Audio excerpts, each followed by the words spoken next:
Yeah. And we return. So, Skelly, thank you for rating a not active stream again. That's super great. And thank you for whoever stuck around. We are going to get into the feels most likely in this game because it's a Domain of Dreads game, and if you don't know about that, oh boy, will you learn quickly. Especially because I'm about to be in the finding out stages of having fucked around.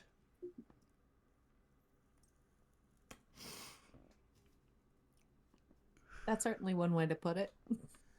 I mean, I think I think Branson was lucky that he had 2 straight nights of no dreams, and now he gets to have the repercussions of that. I think he's got someone's attention. Perhaps. Shall we start going around the horn? Sure. Who wants to start? 1, 2, 3, not it. Nose goes. I'll go first. Hi, I'm Catastrophe Cause. You can find me mostly on Instagram. I've been trying to be more active on Blue Sky, mostly posting work in progress dumps as I'm trying so very desperately to get through all of my current projects. I think I have like 4 for SoccerCon. We're getting there. I'm currently sewing lightning bolts onto a pair of leggings right now, so um yeah, but we're deep in SoccerCon progress. That is coming up in like less than a month. It's fine. But yeah, that's pretty much me. That's all I'm doing. That's my life. So, I'm gonna kick our proverbial skull over to Sarah's. I caught it. Noise. Hey y'all. You can find me all over the internet at TixDixel. Where right now I'm gonna be so real with y'all. I am focusing on prepping for Anime Detour and SoccerCon. That is, we have a very busy. We are in the beginning stages of probably one of the busiest months that I've got going on. Um, Already started knee deep into it. 2 thumbs up. Um, I know on Monday, uh, so tomorrow, unless anything has changed, I believe you'll find Skelly and a lovely human by the name of Pepper getting through the next phase of off. Yep. Last I checked, we're in zone 2. Yeah. Um, We're having fun in the library. we are having fun at the library. If you know, you know. And it's only going to get weirder from here. So if you really like weird, wacky games and weird, wacky stories that challenge your understanding of how RPGs work as a gamer TM, come hang out with us. We're gonna have a good time. And then I think I can speak on behalf of all of us when I say there will probably not be any streams this coming weekend because most of us are gonna be at Anime Detour. Yep. Yeah, Oh yeah. Specifically, the entire cast of No No Love War Extra will be there. correct. So, uh, yeah, no streams this coming weekend. Um, but we will certainly figure out what things look like after Anime Detour is over. With that, I'm gonna gently pass, uh, the talking skull to Zan. Hi, it's me, Zan, and or Xanos Grim, which you could find me over on Blue Sky if you want to learn any more information about what I'm doing. But aside from that, the streams are going to be, as Sarah said, pretty sporadic until Detour is done. I just finished moving states for the first time in my life, so still adjusting, still unpacking, still relaxing. But come April, we're going to be moving forward with a lot of streams coming up, so keep an eye out for that. But fortunately, that's it for me. If you want to see me and a few other people's, including all the Unexpectables cast, go to Anime Detour. It'll be fun. And I will throw the skull over to Skelly. Hey everybody. Scaly Alpha here. Same handle on Twitch and Blue Sky. Yeah, basically Echo Chamber. I'm gonna be at Anime Detour, so streams on the latter half of the coming week are going to be empty. I will be doing off with good pal Pepper Chesser and Sarah's here, doing off on Monday, where I play a funny batter, and meanwhile, two people to my left and right are making all these references that I don't quite understand yet, bouncing back and forth between each other with their funny fugies that they made exactly for this. Other than that, I'm 48 hours from completing the current donathon. Time is getting really tight now for me to beat that Ender Dragon. So the next 2-day streams are going to be jam-packed. When I'm not doing off on Monday, I will be doing Minecraft. It will be a very long stream. Yeah. Other than that, I guess when I get back, I'll probably be like looking to do more different types of stuff. Like, I don't want to get with you, Zan, to do get back to Abiotic once we get back sometime. Yeah, hopefully it'll be after. Oh, and the other thing is Arkhov. It was me moving. It was Arkhov also being obsessed with Monster Hunter, which we knew was going to happen. Yeah. He's been going. Other than that, I guess that's me. And I will pass it over to, I guess that leaves Vaughn, if I recall. Why, That's yes. everybody, right? Hi, you've already found me here, twitch.tv/BurnoutVaughn. You can find me on Blue Sky and YouTube at Burnout Vaughn, and over at Patreon at Burnout's Bar. Yeah, I'm doing jack shit all. This is my vacation. So, I am not streaming for the entirety of the week. If you're looking forward to stuff, look forward to it on the coming week, which will have at least, I want to say, another 3 sessions of D&D. We'll have to see. But with that out of the way, I will also be the first one to announce this. Stay tuned for the end of April, where we might be going to a place that not a lot of people have seen, a setting of that might need some air breathed into it, and be fighting a theocratic government. So, just the simple things. But with that out of the way, it's time for me to play our lovely theme song.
I'll drop this picture in the call chat because Please do. he's so weird.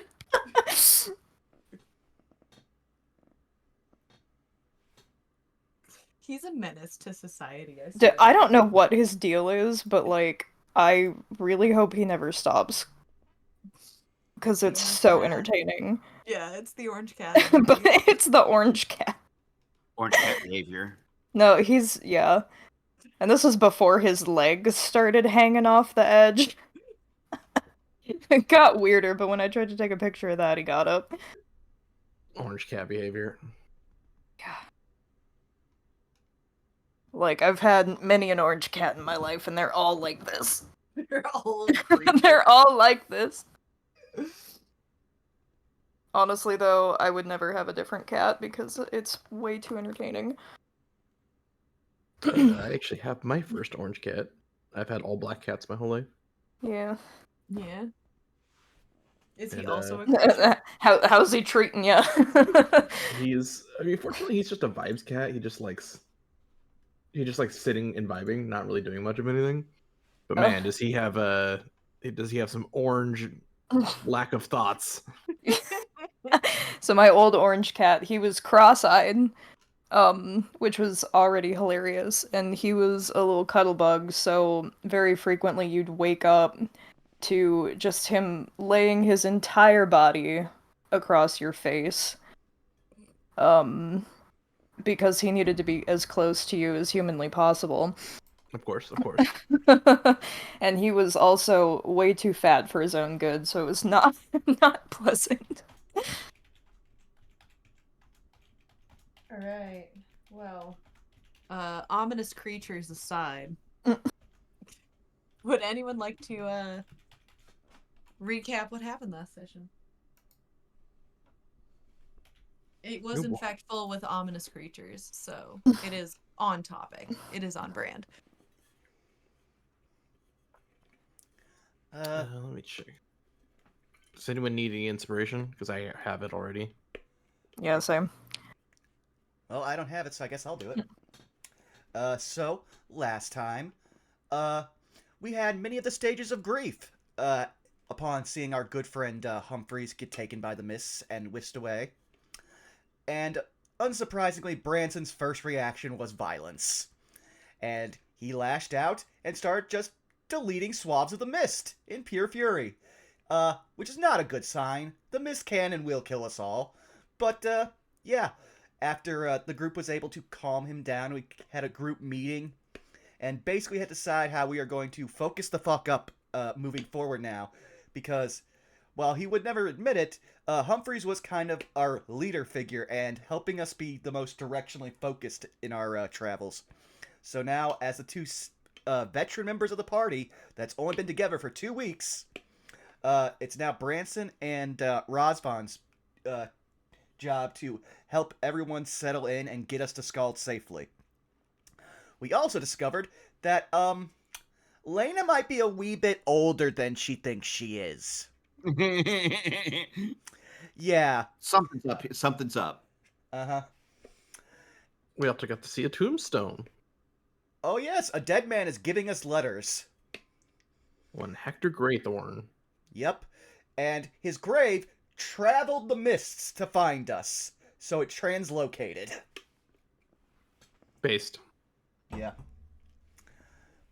Aside from that, we discovered that, well, the Dreadlord of this domain runs a bar in the city we're going to.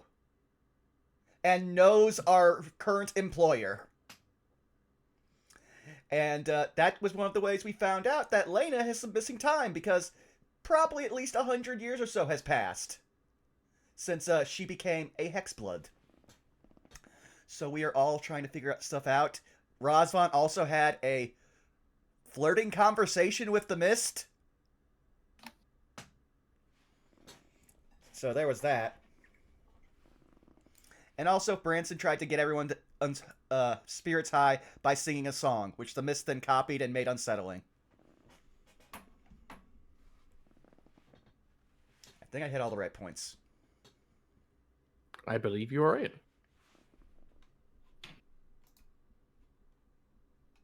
I do agree. I don't have anything else aside from,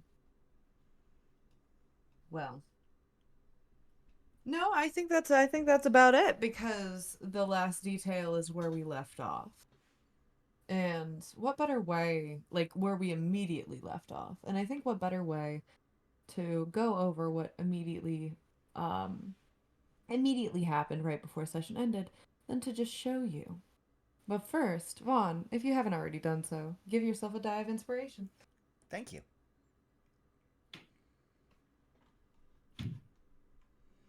So, For a second there, I was like, wow, just completely engulfed in shadow. And then I was like, oh yeah, I'll just scroll down. yeah. We are at the bottom of the page. So, the very last thing that occurred.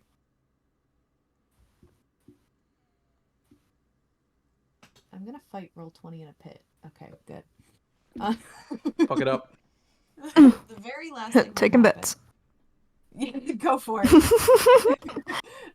Very last thing that happened, you all emerged upon what seemed to be an opening, and what appeared to be a ghost holding a lantern that shed a green, dim light, looked at you all, said nothing, before darting in a direction.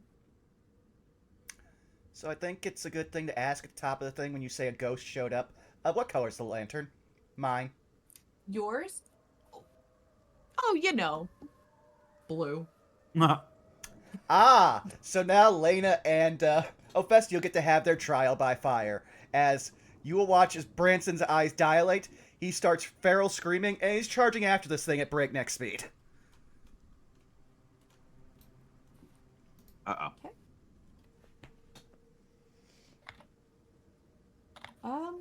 You find yourself in a bit of a precarious situation. And once again, I'm fighting roll 20 in a pit. Give me just a second, as this happens every time. This happens every time. Here we go. As you find yourself faced with 3 different directions. The mist opens up. You do see the withered, wrangly, gnarly tree before you. Also, there's another one behind you. The mist sort of billowing and wafting about it, and yet not really leaving its designated barrier, if you would want to call that. Although the mists do tend to creep and whisk between walls, as if trading places, as if enticing you in all 3 directions. You do notice a little bit difficult to see, but I'll go ahead and make it known anyway. There is also what appears to be a few skeletal remains embedded into the dirt below this gnarly tree. Well. Oh, yeah, now I'm remembering how I burned through nearly all of my spells. Yeah. Oops. Well then, he is in a feral rage and not thinking about it, so he's going to burn another spell. Detect evil and good. He's tracking down that undead. Do me a favor and roll me a D100. Oh boy.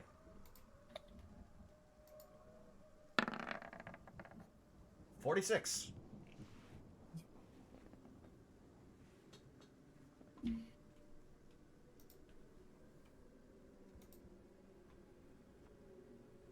You detect the presence of undead, however.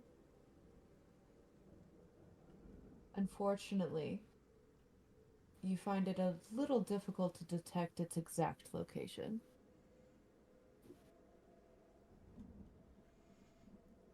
Okay, well then Branson will go in the last direction he saw it going, because he's in feral mode now. Do-do-do-do. What about everybody else? What are you all doing? Linda looks kind of dumbstruck at what just happened. And like looks like over to Razvan and it's like, does he do this? Bronson, scream louder! It'll scare them. You can bardic inspiration. You just hear the distance.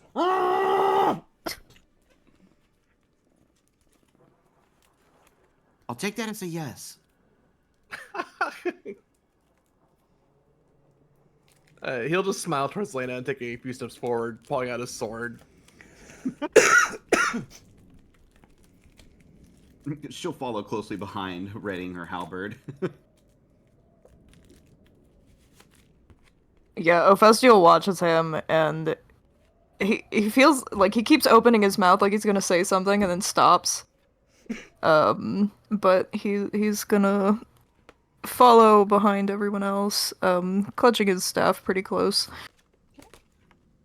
And of course, the caravan follows directly behind.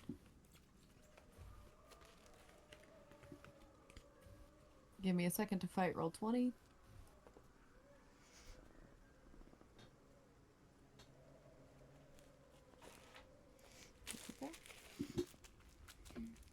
You do see vines wrangling about, sort of drifting wistfully in the breeze. But as you move into that direction, you are no longer certain if that's truly the direction this ghost went.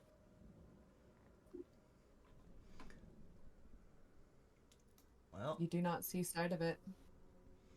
Just the presence of ever moving, rolling mists, the vines and the trees doing what they will.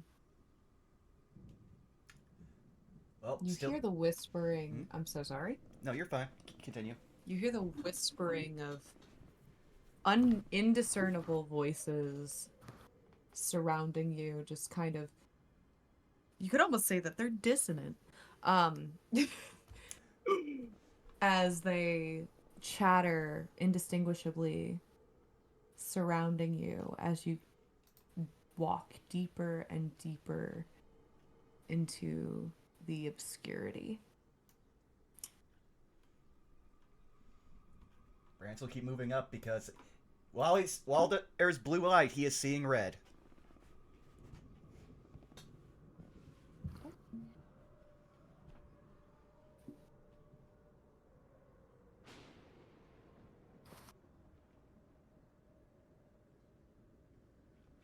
You say Razvan will that. take a few steps behind him, but keeping some distance. His smile becoming a little more concerned as we're going further into a wooded area. Okay. You find yourself now as you enter into this opening, faced with what appears to be an animalistic skull to your left, and an entire skeleton to your right. For a moment, the lantern flickers, as if uncertain whether or not to be blue or to be normal white. And after a moment, it stops its blue glow.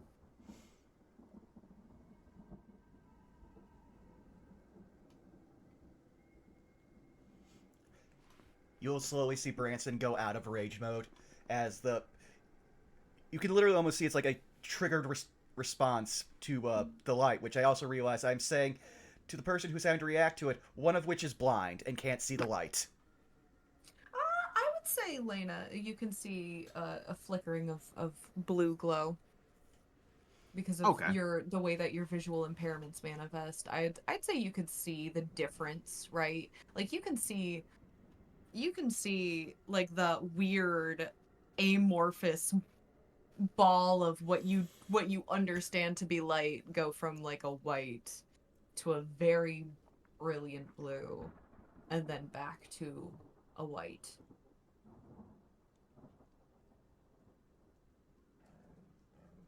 All right, so it would probably be fairly easy to like try and track Branson's location through the mist, like to a degree, depending on how far he To gets. a degree, I would say from where you're at, though, it would be a little bit more difficult. He is obscured by the mists, and he is out of line of sight. Okay, she'll be trying to concentrate on Razvan's steps then, since it seems like Razvan knows where he is. You feel almost in a very similar way that you can hear the voices. You almost feel the earth shift subtly under your feet. Like you can still hear everybody's footsteps, but there's something about the way that you're feeling the earth below you that feels just as uncertain as your surroundings are.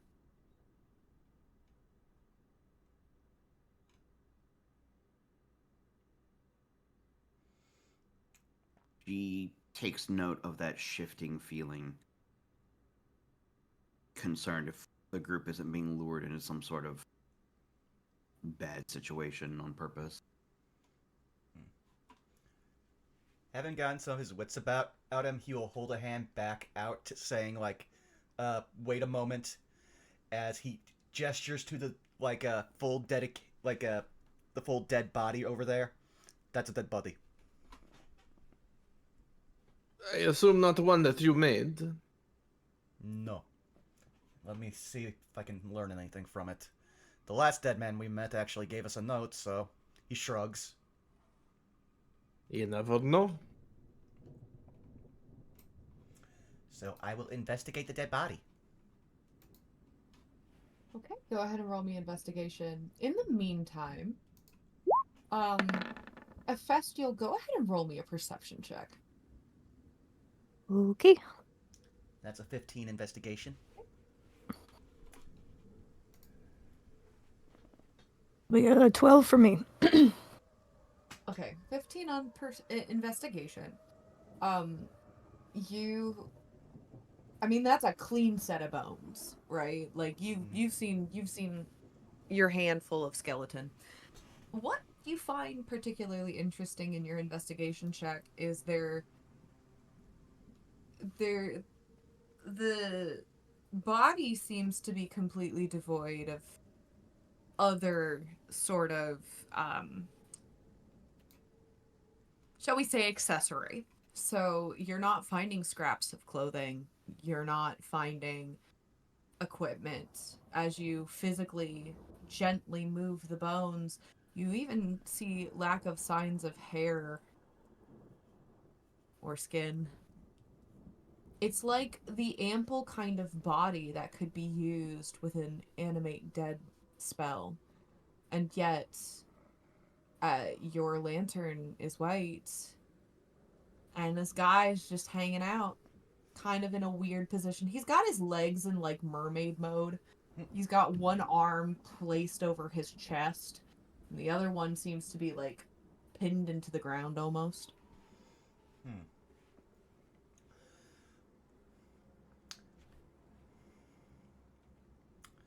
Well, the one another thing he would want to look for, and I'll let you see if that would be covered in the 15, is he's going to look and see if the bones seem to be chewed or gnarled in any way, given where we are and what likes to hang out here. We will go with a medicine check, and while you're rolling that,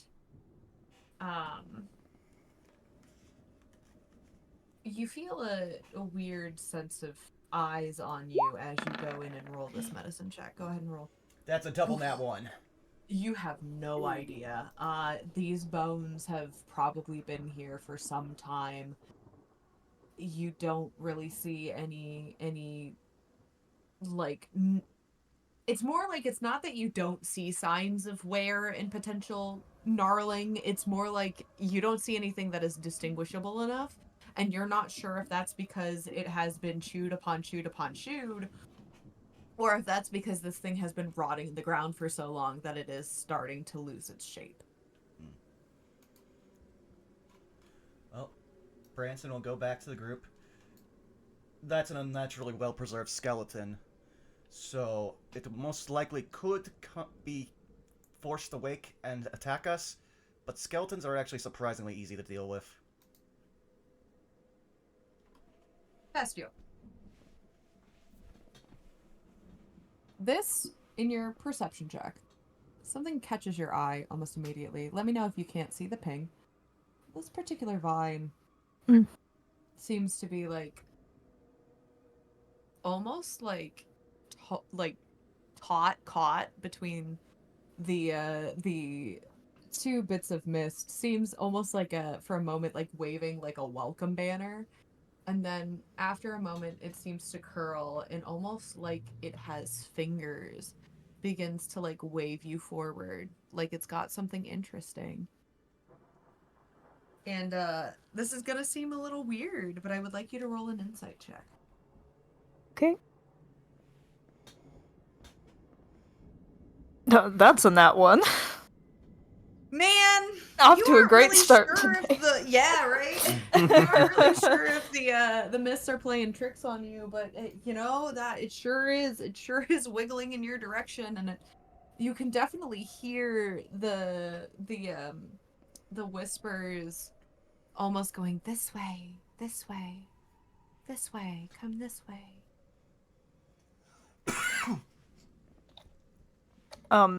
He will call out to Lena. Lena, would you mind standing next to Lychee, please? Certainly. I can watch the caravan. Uh, She'll give a small Um, nod and move over close. Yeah, and he's gonna come up over to where the vine is, see if he can't see anything from a closer vantage point.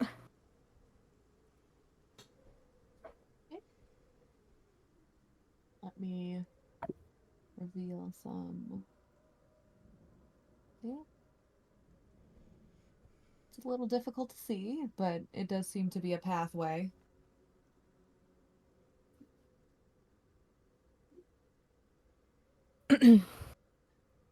And as far as you can see, you don't see any signs of any dead bodies.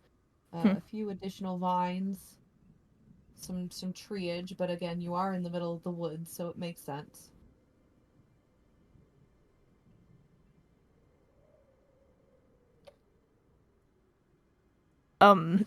He'll call out to Branson and Brosvan. Excuse me, was there a path that direction? It went on a little further past the skeleton, but I want to at least explain the fact that there's a fully preserved skeleton just sitting out in the woods.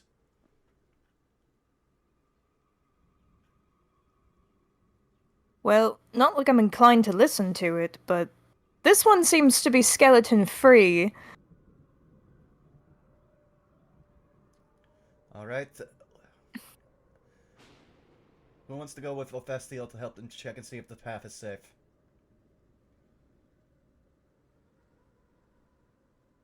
Okay, I guess I will.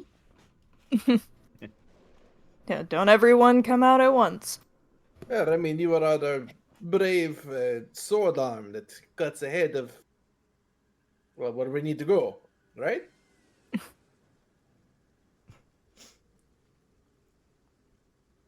As Alright. opposed to a tree arm. That is in character. That is Lychee's comment. As I he's leave staring such- at Lena. Gonna say. Elena like takes one of like her spare hand and like slowly like wiggles the fingers, reaching toward Lychee. Just has a little smirk on her face. Alright, with our new entourage, I'm gonna walk a little bit deeper past the weird vine. Sure. It seems to wave in your direction. First things first, your eyes fall upon a slightly, open path. But you notice two vases. Clay vases. Both shattered. In the alcove of the mist, if Roll20 would let me reveal it. You see little white and gray specks surrounding it.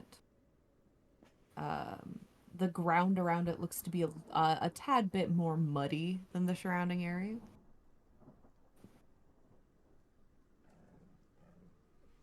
Currently no signs of any undead, no signs of any skeletons, and yes, that lantern is still white.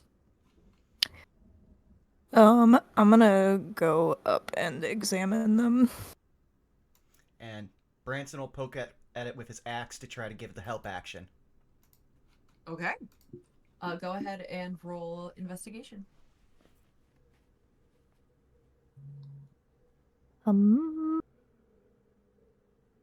13. 14 with advantage. Because Branson's helping you. Oh yeah. So the first thing that you notice now that you get closer to it is what you're staring at is clearly grain. This looks like it was some sort of like at least one of them anyway seems to have been containing like food of some sort. And You say it's grain just, like rice? yeah. Okay. Yeah. And it seems to have been shattered. As you poke around, you see a little mouse friend who was collecting some of the grain, and upon having its self-detected, it scampers off into the mist and almost like swallowing it whole. You watch as the mist opens up and surrounds the mouse entirely, completely obscuring it. The other vase, interestingly enough, it's got like a section of it out of the side. It's largely intact, but a section out of it almost like broken off. And as you kind of look inside of it, it appears that the inside is wet, and it does smell actively like alcohol.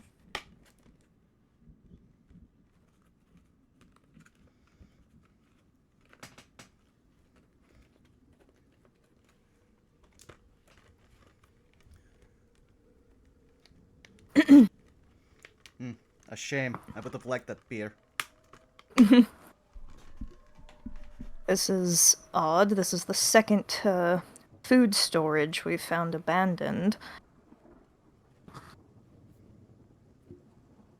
Well, seems the safest path we have is the middle one, which we have not checked yet, so we might as well go relay that to the group.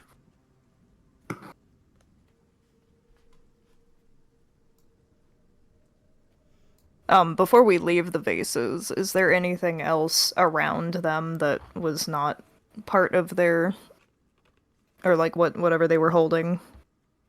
You do see again a couple of vines hanging out. And as you sort of look around, go ahead and roll me a Constitution saving throw as a bit of the mist starts to swirl around your feet.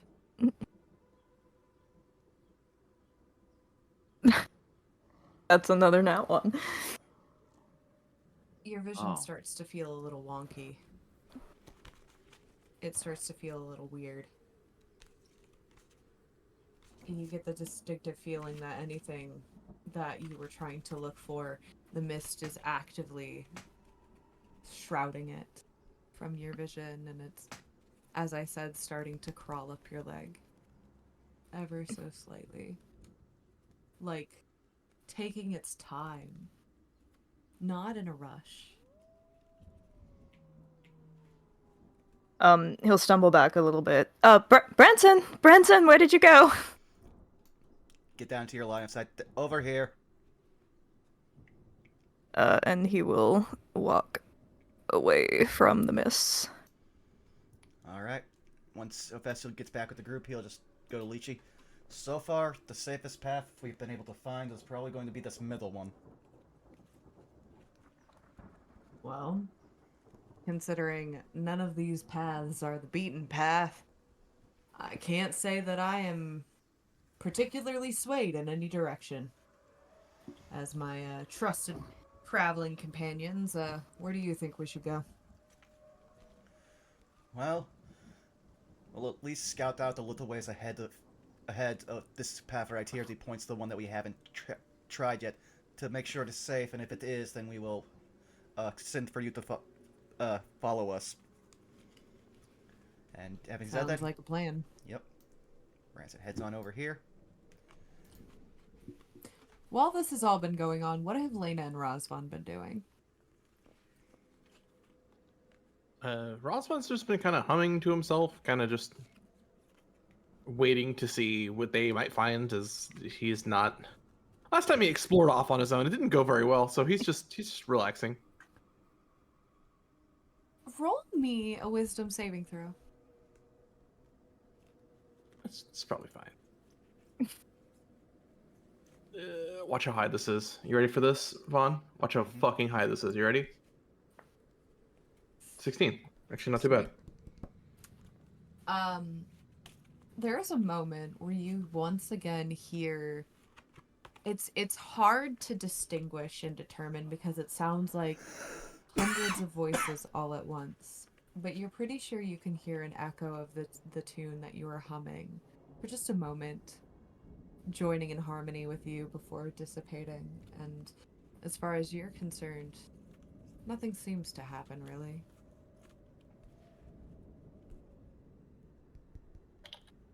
Oh.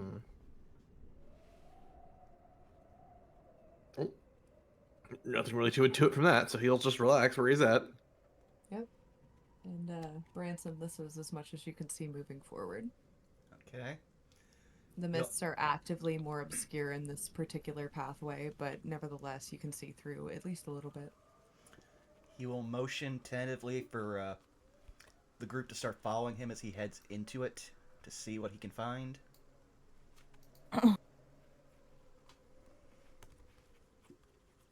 Festival is Oh, gonna stay pretty close behind Branson.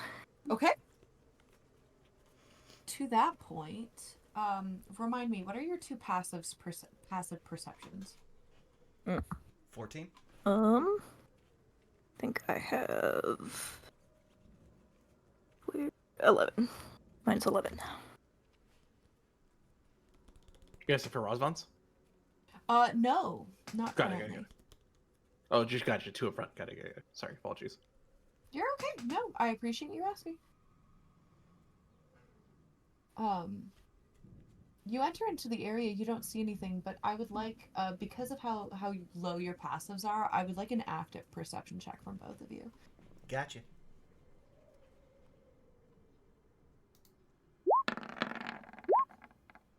$12.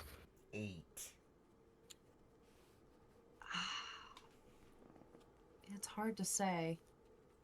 You don't see anything, and to that point, hearing is a little difficult as there are voices seemingly everywhere.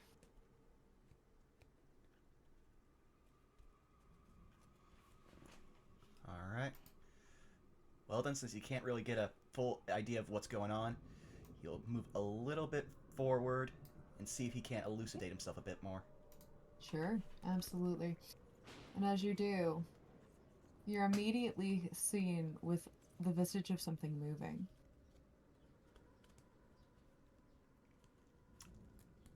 Oh, come on. Cooperate with me. Let me reveal. Reveal onto them. For a second there, I had flashbacks to fighting the creature. You see what appears to be some type of canine creature pacing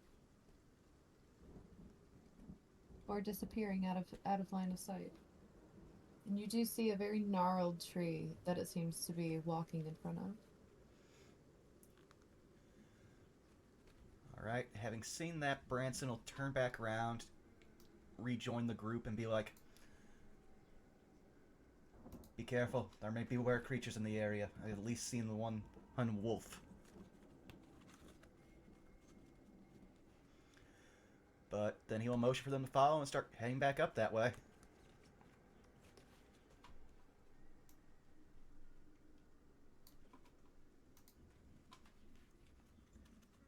Do the rest of you follow? Yeah. Yep. Lychee, do not mind the cart. Do not know how perilous the road will be in this path, but if it gets too harrowing, just stay here. We'll return shortly. Okay, I can do that. Lena gives a I'm small sure little you can. salute. And he'll give him a wink. Yeah. As you start to approach closer, you hear. Now I would actually like the passive perceptions of Lena and Rosvan. Rosvan's passive is 16. 16. 12. 16. Rosvan, you hear the sound, the light sound of panting and some padding footsteps, seemingly in mud. Oh. That's probably fine. Does anyone else hear footsteps? The wolf is pacing. The what? The wolf ahead. It's pacing. In front of a tree, from what I can tell. I'm going to attempt to get closer. There's a wolf? Yes, that's why I warned you of weird creatures. Because we have a random pacing wolf. I see. So Branson will approach the wolf tentatively.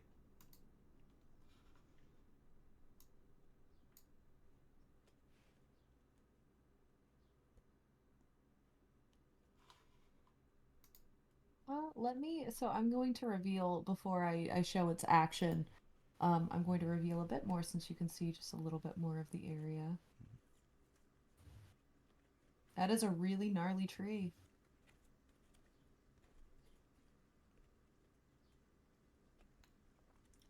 Does the wolf seem to have noticed us anymore since we are pretty clearly nearby? It sniffed the air a couple times and you've seen like the ear twitching.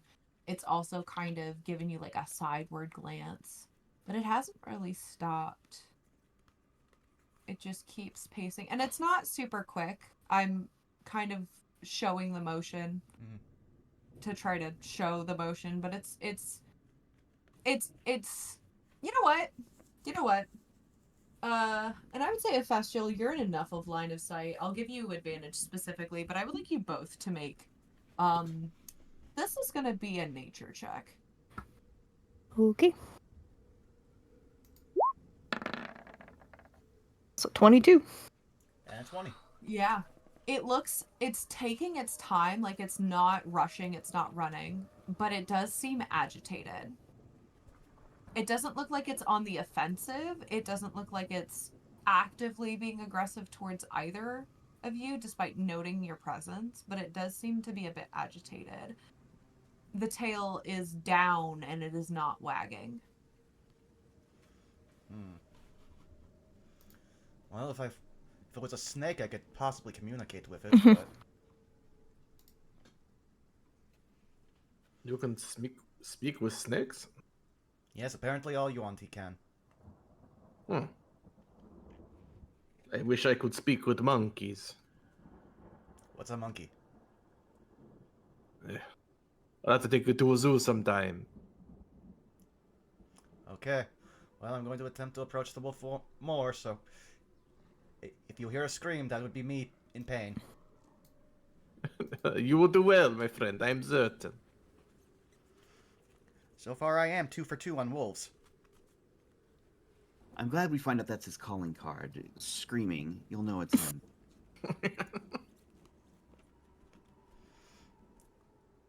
So I'm within 5 feet of this wolf, and it is unbothered. In his lane. Specifically, this one lane.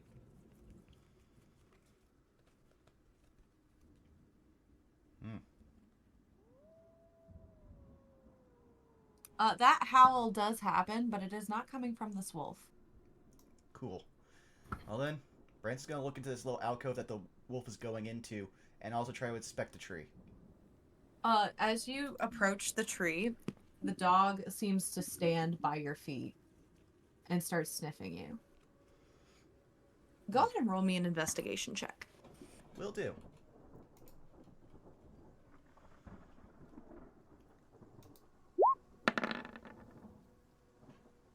That's a 6. This is really gnarly. Lots of tangled roots, tangled branches.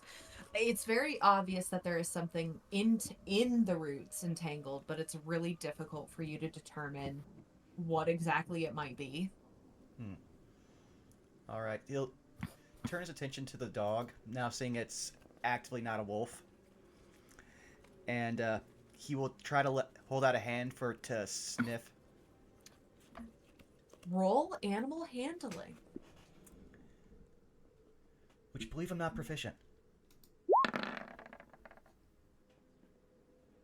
know what? That's good. It sniffs your hand. He will attempt to try to pet. The DC was not super high on this one. It doesn't seem to. It's definitely one of those cases if the dog is wary, it's not sure if it's ready for pets yet, but it's not like baring its teeth at you. It kind of just like lowers its head a little bit, flattens its ears. He will slowly and non-threateningly. Wow, that's something I've never thought I'd have to say when describing Branson. Move his hand away, showing that he's not trying to be a threat to the dog.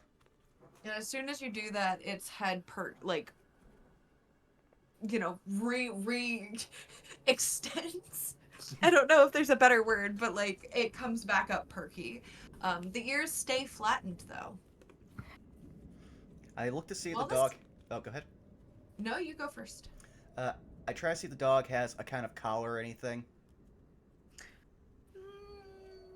You're gonna have to roll me another animal handling check because Okay, it's a furry, long-haired doggo. It does look like a wolf, but now that you're closer to it, you have a harder time. Okay. 21. 21. It does not seem to have like a stereotypical collar. But you do notice a bit of what appears to be like hempen rope tied around its neck, like you would expect, like a leash or like a collar. But the rope that's hanging from the knot is snapped, like it's been ripped off. Does it look especially tight around there? Like, is it? This was No. okay. All right. No, Is it it? doesn't look like a case of I hate to say it, but like a strangling. No, Mhm. it looks like a healthy, like you can fit at least 2 or 3, maybe even 4 fingers in there at minimum. It's fairly loose on the dog. Okay. Well, and then I just go. So it seems like you're protecting something. Would it be okay for you to show me? Roll me a persuasion check. Again, would you believe not proficient? But I'll take that 14.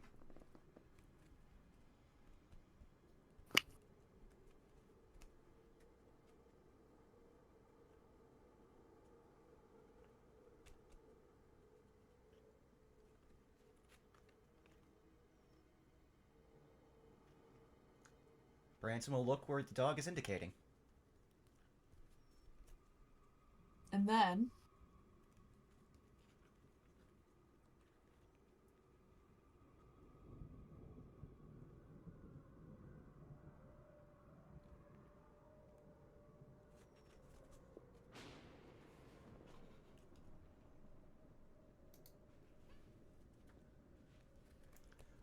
All right, Branson will check the first and then the second spots. Oh, I guess that's 2 investigation checks.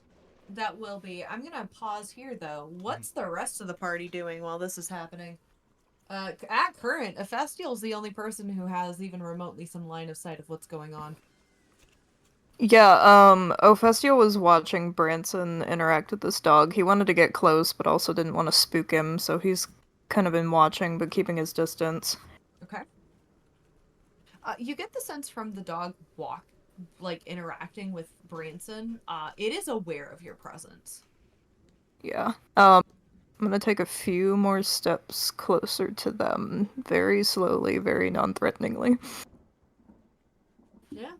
Dog does not seem phased. Like it definitely turns its head in your direction in an acknowledgement, but it does not seem phased by your approach.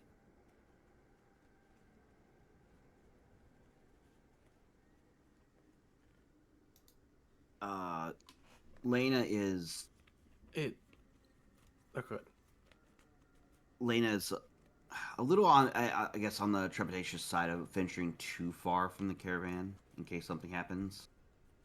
Uh, but is curious as to what's going on ahead. You It also would. find. Okay. Sorry, you first. It would appear there is a wolf of some kind. Seems either injured or in a panicked state. Would you be able to help, Lane? Uh, I could try. I can't say I really know my way around like animals too well, but suppose if I can assist somehow, I'd be happy to.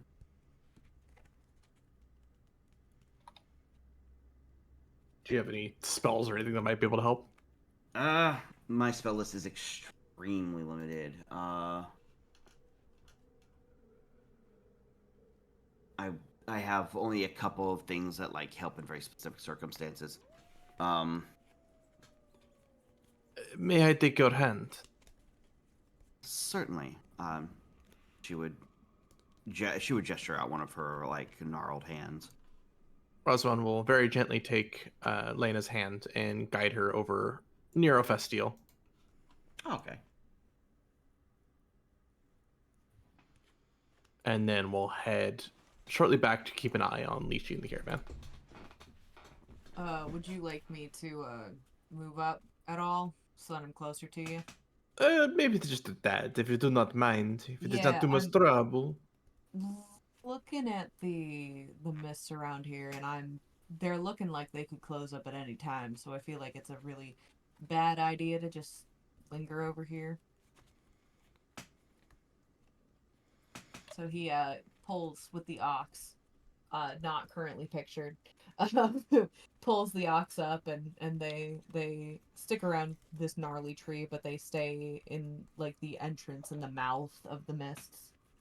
As a quick aside, Lena, I did want you to know that Vern is still present. I'm currently and I've been doing this since like the past hour or Mm-hmm. so, prior to session. I'm searching for the token of Vern. So give Oh me a no. second.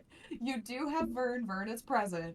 I just wanted to let you know that if you wanted to use him for anything, uh just give me a second to find his token, and then wherever you would like me to put him, I can put him there. Okay. Right now, he's probably like perched, I would say, with Lena, either like probably on her like hair bun or something. Okay. Okay. That works. Then we'll have for now, we'll just have him with you. But then if you decide to have him do something, I'll set his token up. Okay.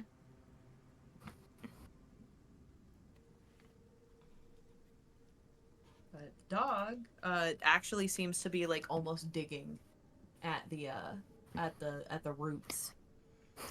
Branson will assist in trying to. He'll get out one of his hand axes and just kind of start using it as a trowel. We're gonna go ahead and say advantage on an investigation check again. Thank you. That's a 19. First thing you see is a leg, the boot. Hmm. Lick. Next thing that you see, as you continue to try and untangle things, is a bag. Actually, looks like a proper backpack. It's a bit worn, a bit torn even, uh, but you see a leather backpack. And then this is the thing that strikes you as ridiculously odd, is wedged in between some of the different vines and some of the different roots. You see and fully pull out what appears to be like the bottom half of a stuffed animal, but its head has been ripped off and you've got stuffing coming out. This is all starting to sound like a certain other grave we found. But he's going to keep digging until he can get as much of the body out as possible.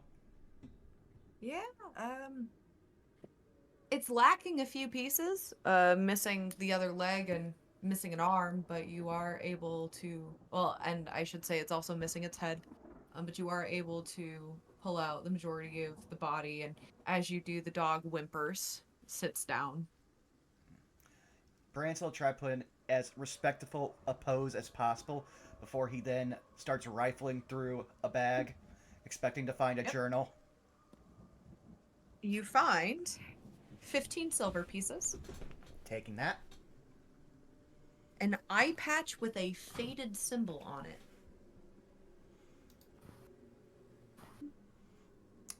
a dagger, a couple rolled up pieces of parchment.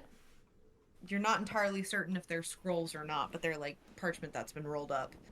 Uh, and you find no journal, but you also find like about 2 days worth of like jerky. Uh, and you see a water skin that's about uh 3/4 dry. Well, he doesn't need the water skin, but he's going to see this jerky as that, like, manna from the heavens of just, finally, protein! He doesn't say that out loud, but that's how he sees it. So he will take that. I'm guessing that's like a day's ration. Uh, yes, and as you pull it out of the bag, the dog sniffs. He will give him one small strip of the jerky. Okay. He's having a bad The day. dog eats it furiously. All right. Branson will stand up and he'll take a peek into that one section over there, where the dog was. It would just do some of its pacing, see if that leads anything else. Okay, sure thing.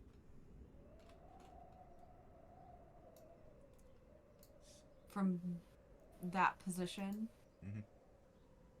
you do see another skeleton. Seems to loop around. He will hand the scrolls and trying to think of everything else that was in there because I'm mostly focused on the money. But he'll hand the scrolls and the eye patch over to Lena and Ophestiel. He'll hand the scrolls to Ophestiel and he'll hand the eye patch to Lena.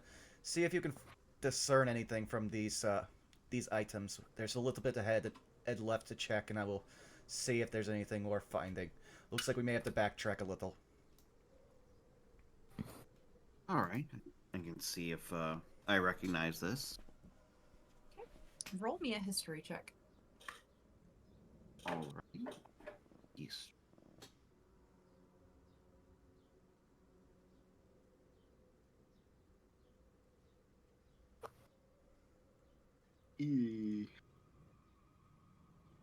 It's really faded. You're not sure entirely what it is. There's a part of you that wonders if it's moon shaped. There's a part of you that wonders if it's harp shaped. You're wondering if it might be none of the above. Just looking at it, and you look at it from like all different angles, and man, it's really worn. Yeah, it's also not the best lighting condition out too, so Nope. probably just a bad Plus- time to try and analyze something. You're also very blind. Details. It's the combination of your vision's already really bad, but like you can even tell in your bad vision just how faded it is. Certain bits of the white on the black just disappear. It's really hard to tell. I unfortunately can't quite make it out. I might be able to try if we can get somewhere with some proper lighting sometime, but other than that, I can't make heads or tails of it here. Yeah, would I be able to see any more details? It's really faded. You are welcome to roll me a history check as well. Why not? That's an 18. You know what? It's a little difficult to tell, but you do feel like you see like a crescent, or like you're not sure if it's like a crescent moon or if it's like a half circle. But it's definitely got that like half ellipses, like semi-ellipses shape to it. But the rest of it's really difficult to see. This might be the same as some of the symbols that you saw in Melancholy, but you're really not entirely sure. He'll kind of squint at it. Like, I mean, I'm no expert, but it kind of looks like half circle shaped. Could be a moon.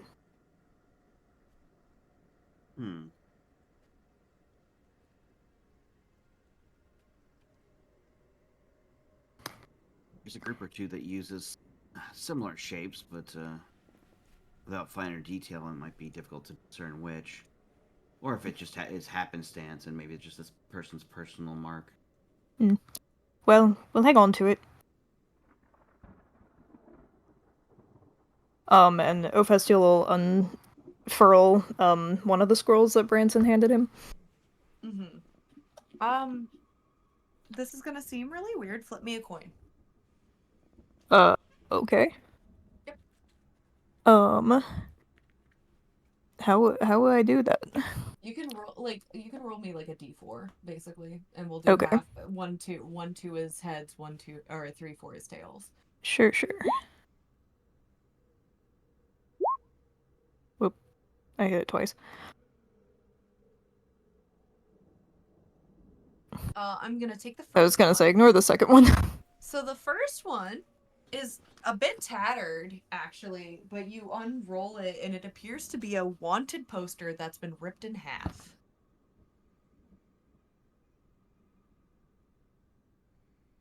Which half am I holding? You're holding the top half that says wanted and reward 100 gold pieces.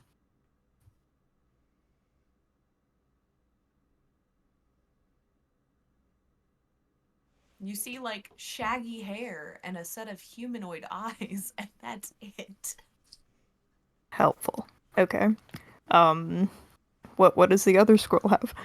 You open it up and you see, and I will type this out for you. On the page there seems to be like a couple of diagrams that you just flat out do not recognize. But you see. Give me just a second to type it out. May this object be what you desire. Others will not know what has transpired.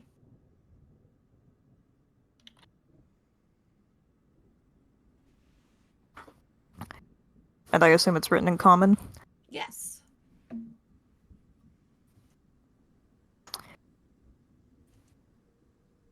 He'll turn to Lena. I believe this might have something to do with that thing you're holding.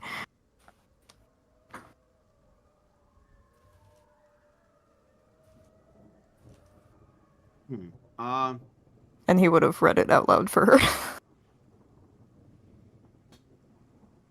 Does that jog any particular memories for her? Anything that might like ring familiar?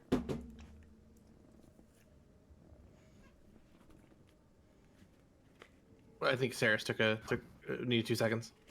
Oh, okay. Quick, roleplay.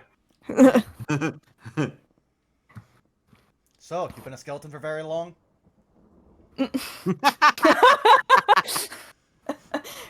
First time. Well, no, I love that everyone's been doing that for Prince Loki in the current like One Piece arc, but just having Enel and Big Mom be the ones on the other side of the scaffold. Yeah.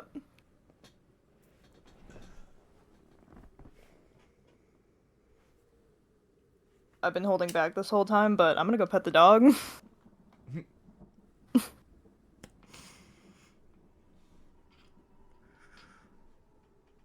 I will laugh the dog follows us to Scald. Say, Lena, Yes. I would not imagine it is quite normal to find discarded bodies Sorry long. about that. I got the but- notification that my laptop was starting to die, and I had the realization that I forgot to grab my charger. Oh. Oh no. Yeah. So I did, however, hear your question. Go ahead and roll me an Arcana check with disadvantage. Okay. Also, what was Razvan saying? Sorry. Let me roll that. I would imagine it's not common to find bodies long discarded past their expiration here in the mists. Not very common, no. Hmm. Usually people just disappear and they're not heard from again. Bodies usually, at least from my own experiences, nothing is found. Well, we've been The mist has taken us to 2 actual forgotten graves in the same day. I think it has an agenda. On a 5, no, it does not jog your memory. All right. And you couldn't tell what this is. Or maybe the mist wants to leave us trapped somewhere, lost until we die, just like it did for these people. So do I see anything further in this little alcove?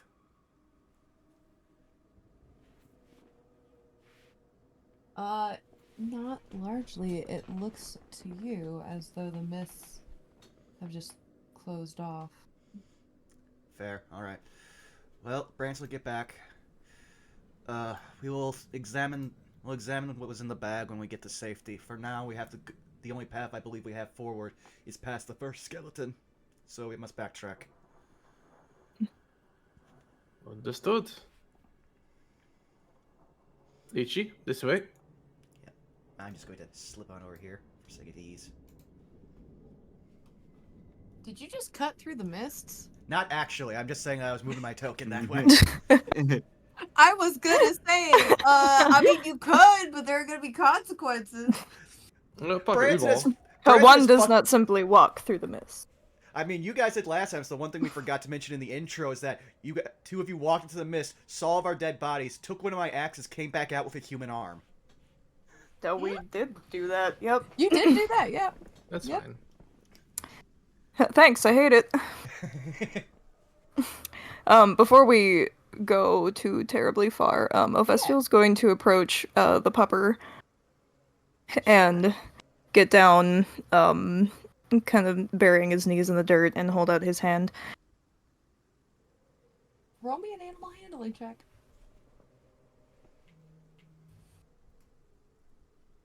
14. He sniffs and then licks the top of your hand. You poor thing, that's probably your owner, isn't it? While he's sitting up close, is there any, like, wounds or... He looks hungry. Beyond that, roll me a nature check.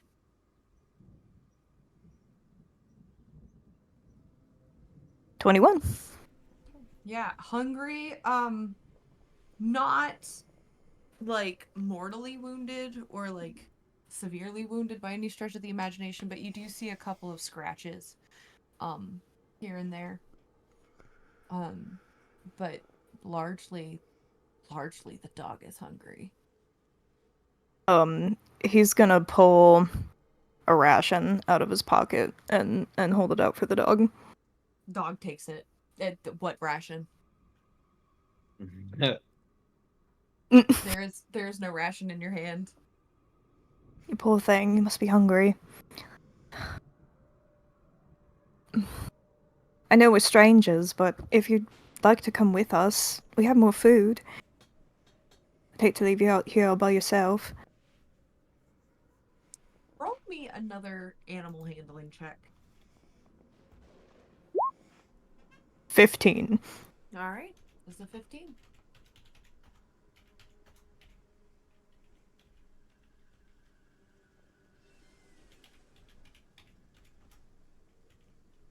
The dog does not speak back. Cool. It's gonna reach out a hand to see if he can't pet him, kind of like behind the ears.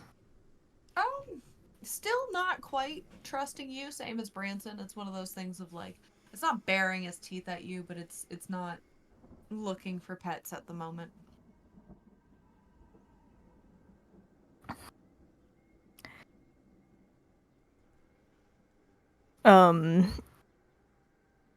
He'll take a few steps away towards the rest of the party and see if he can't get him to follow, with another ration in his hand.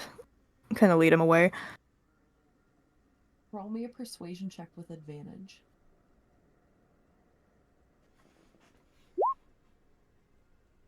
17.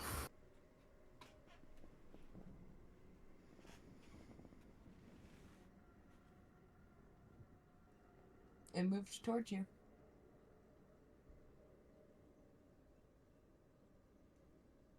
Okay. I'm gonna see if I can't get him to do that all the way back to the party. We'll carry over that 17. No, roll a persuasion for every single 5-foot square. Damn, Word. that's crazy.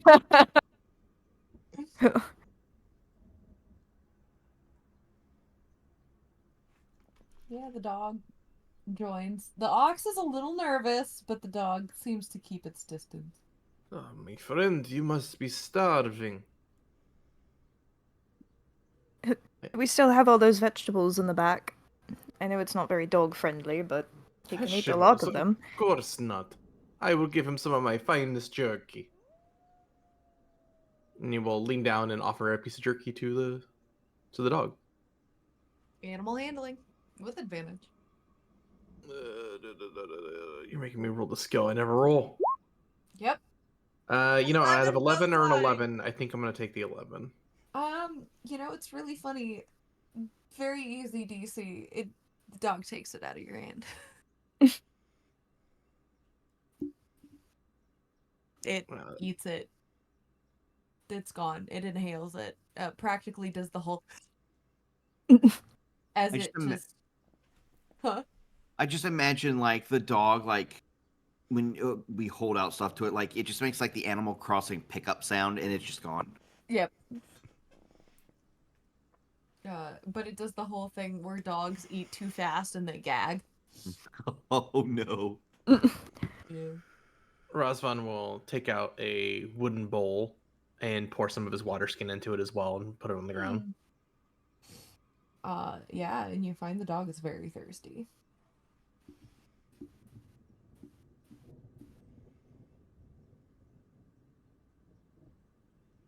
Once the dog is finished, Mm-hmm. either with all the water or you're getting their fill, then he'll put the bowl away. You still manage to retain some of your water, should you choose to keep dog slobber water. Yeah. But it does not drink the whole thing. No, he'll just pour the rest of the water into the ground and We'll give it to then the ox. he'll pour the rest into the ground. Keep walking. You We have no idea how rabid this creature might be. You you drop the water onto the skeleton at your feet and it becomes moist. Good. Gotta keep your skeleton hydrated. Yeah. Don't forget to water your skeletons. Thank you for the call outs. No problem. I got you.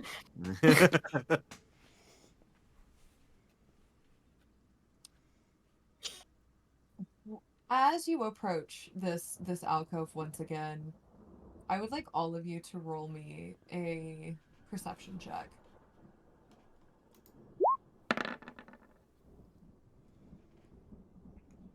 That's a 6. 16. I don't see anything. What are you talking about? Alright, Skelly. Sorry. Skelly, look how high this is. Watch how high this roll's gonna be. Fuck. Great. Y'all are doing great. Fantastic. Amazing. Immaculate. Festival. You see a ghastly form appear with the lantern behind Branson, and then seemingly and Razvan, you do see this, shoot across the alcove into the mists and out of vision. It's the if you've ever seen the stereotypical trope in Haunted Mansion or even in Silent Hill where the thing just glitches, practically glitches across screen. That's kind of what it looks like. Did we see Branson's lantern react at Oh all? hell yeah! It turned blue and then blinked white again. I want to No, believe the question is, did he see it? I imagine that he was activated, spun around, totally missed it, and then it was out again, and he's just like, I hate this place. Spins around, sees Razvan. Hello. Yeah, Ophastiel's making the knife hand motion. Razvan, don't tell him. Tell him what? Alright. What do my snake eyes see? What do your snake eyes see? If Roll20 would let me reveal areas, that would be really great. More mists and more vines and another gnarly tree. Alright, the path seems to continue onward. He will step up ahead, leading the way with the group. Yep.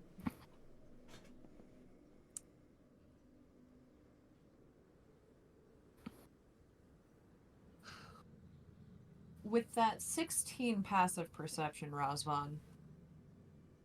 16. Yeah.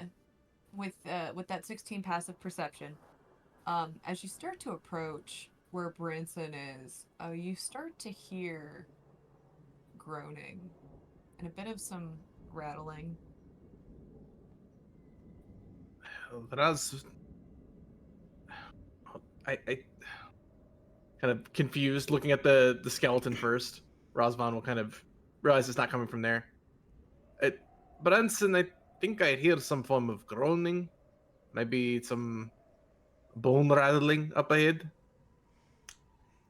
Hearing that, main axe is out of holster, in hand. And your lantern's blue.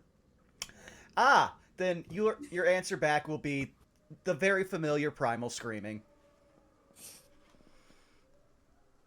As Branson's probably going to start following more of this path. Yep, I'm working on it. I'm You're fighting fine. Roll20 in a pit. At this point, I should just call Theros so that way he can like hand you an axe.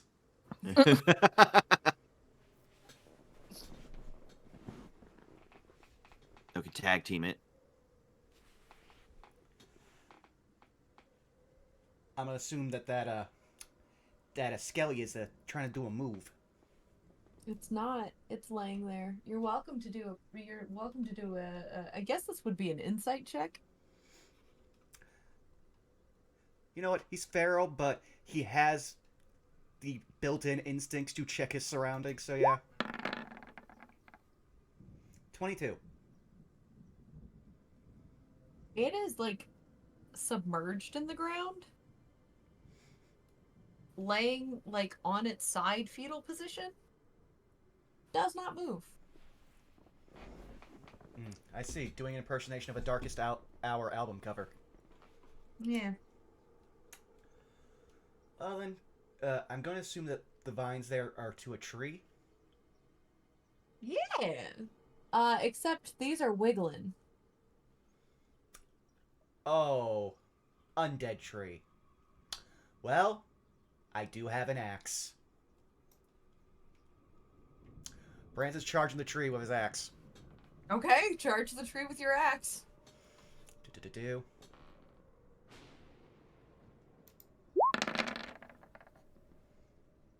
Wow. He spent 2 years training specifically with trees because they were the only things around him. And the first tree he attacks in this game, he misses. Oh, Lord. Yeah, he sure does. The vine seems to move just out of the way right as you go to attack it. Oh, see, that's your problem. You trained on normal trees. You didn't train on trees that actually move out of the way. True, There's true. There's a disconnect here. Yeah, and the things we fought earlier were only shrubs. You weren't asked to bring a shrubbery. Damn. That's a reference. Well, until the party joins him, he is going to be attacking his tree. Now, 19 I know hits. Yeah, it sure does. However, when you split the vine apart, some really disgusting, greenish brown ichor starts to spew from the vine. I would like you to roll me a Constitution saving throw. Oh boy.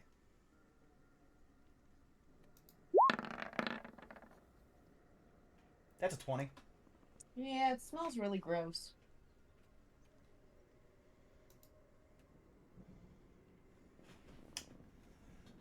You pass the save, so it just smells very putrid. Mm-hmm. I assume that he's in a state where he's not registering that. Yeah. In the meantime, what's the rest of the party doing? Lena knows the telltale sound of an echoing axe against lumber because of her background, and will pick up the pace to reach Branson. Mm-hmm. That is one sound she knows all too well.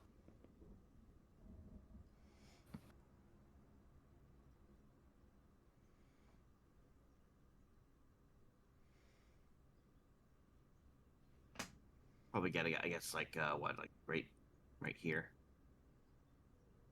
He's attacking some wiggling vines. And it smells awful. Yeah, it really does. And Rosvan, you're unfortunately close enough. I will need a Constitution saving throw. Alright, Kaz, look how fucking high this roll's gonna be. You ready? I believe in you. Ooh, Hey! Somebody believes in me. smells really jank. It's very putrid. This does not smell great. It smells like a dead body. Not quite, because it's plant. It's plant. But you do see the dead body. Okay, so I'm smelling plant. I'm not smelling dead body. Yeah, you're smelling plant. You're not smelling dead body. It does smell like rotting, like putrid. But it does, it smells of the plant variety and not the flesh variety. Just gotta pull one of these. Yeah. This certainly smells bad.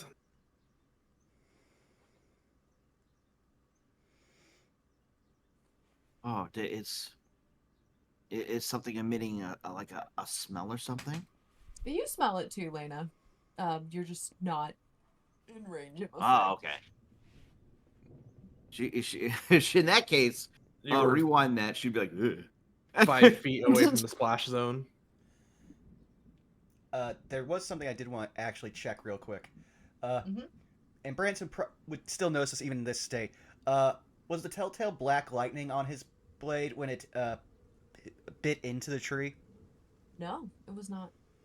Okay, so this is not an undead tree. So he is now searching for the undead. It's the lantern is still blue. It is still blue. Uh, really quickly before I address that, Ephestial, what are you doing, bud? You're all the way down there. Yeah, I'm gonna encourage Lychee to come up with the caravan a little bit closer, not too close.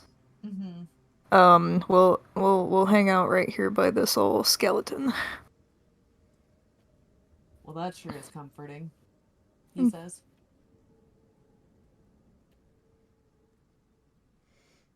Could be worse, I suppose. The dog comes over and starts sniffing it. Dog's like, oh man, that's a great pile of bones. I love bones. It's a very hungry dog. Don't think it would be too offended if you took one. Just for that, roll me a d20, just straight. Because it's funny. It is funny. 19! It takes one of the ribs and just pops it out of the skeleton. What is a skeleton's favorite snack? Why do you always disappoint me? Why must you fail me? Also, I didn't realize I wasn't seeing a good chunk more of the screen. I hadn't scrolled up. Mm-hmm. So I'd say Branson's probably actually more here in the vines. Also, is this a tree over here or a stump? That's a great question. That is a stump. And to that point, as you look over there, you do all the three of you that are in the nearby area do actually hear the sound of groaning now, and it's not just Razvan. In theory. In theory, maybe not in practice. Here we go. Fighting roll 20 on main. As out from seemingly nowhere in the mists, a rather gnarly looking figure groaning emerges with a and I would like you all to roll initiative. Uh-oh. Oh no. Oh boy. I love the most feral of us has rolled the worst initiative.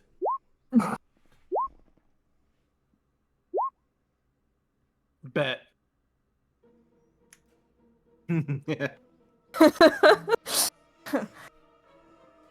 Oh, good. Yeah. Incredible. All right. So, Ephestial, you don't see anything, but you are technically top of the initiative order. Cool. I guess I'm gonna tell Lychee, seems like you should stay behind right now. And he will run up to Lena, at least just to see what's going on. Okay. You don't see the enemy because it's out of line of sight. It's obscured, but you do see Branson attacking this tree that is wiggling.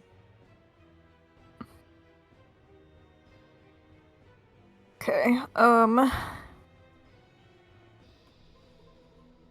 not sure if I could do anything else useful right here, so I suppose that's turn. Okay. Unless you wanted to hold an action or something like that.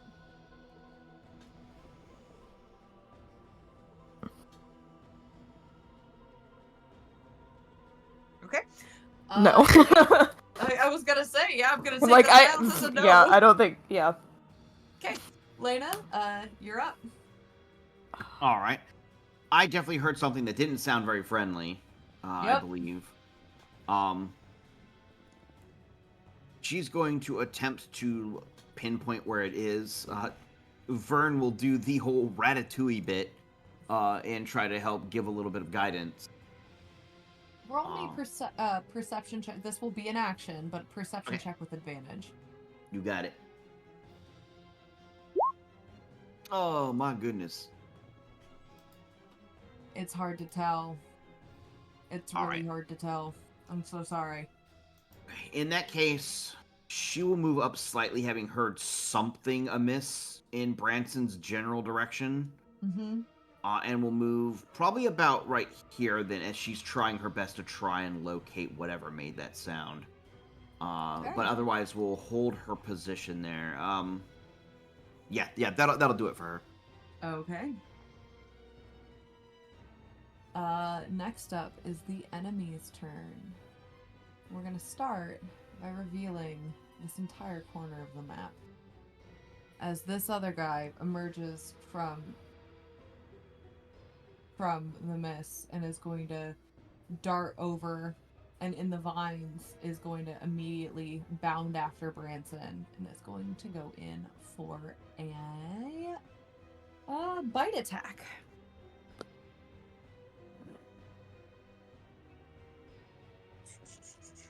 Rolling my d20. The cat is asleep, so she won't steal it this time. Yeah. That's going to be a 19 to hit. That's a hit. As it reaches down and with its gnarly teeth, chomp, bites down on your arm. It's going to do... I can do math, I promise. Alright, that is going to be 10 points of piercing damage.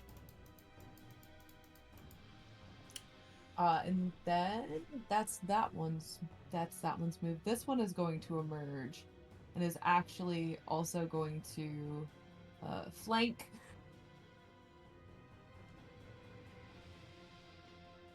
Which now you both, you all collectively can see the enemies within reason.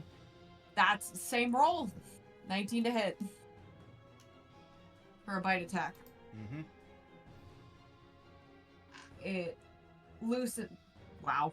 loosens its jaws at you, chomps down, biting your other arm. And that is minimal damage, so that is 4 piercing damage. I'm now nearly at half health because, man, I forgot what it's like to have a character with a high hit pool. And so far, that is the enemy's turn, bringing us to Branson. So, starting off, you're just going to watch as Branson speaks a word in that strange language he says, and where are you?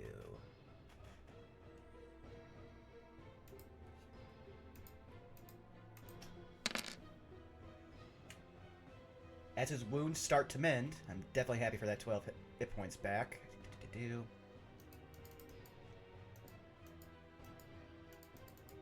And then he'll speak another word, but this one you've actually heard him use several times. Especially when something's close to him. Let me find it. He just yells out, "Begin!" Wow. All of 2 damage if they fail the saving throw. Okay.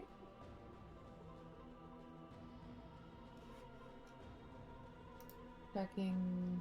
Okay. Yeah, both of them fail. Well, at least it's something. Hopefully that can get their teeth out of his arms. That's all I can do for this turn. Alrighty.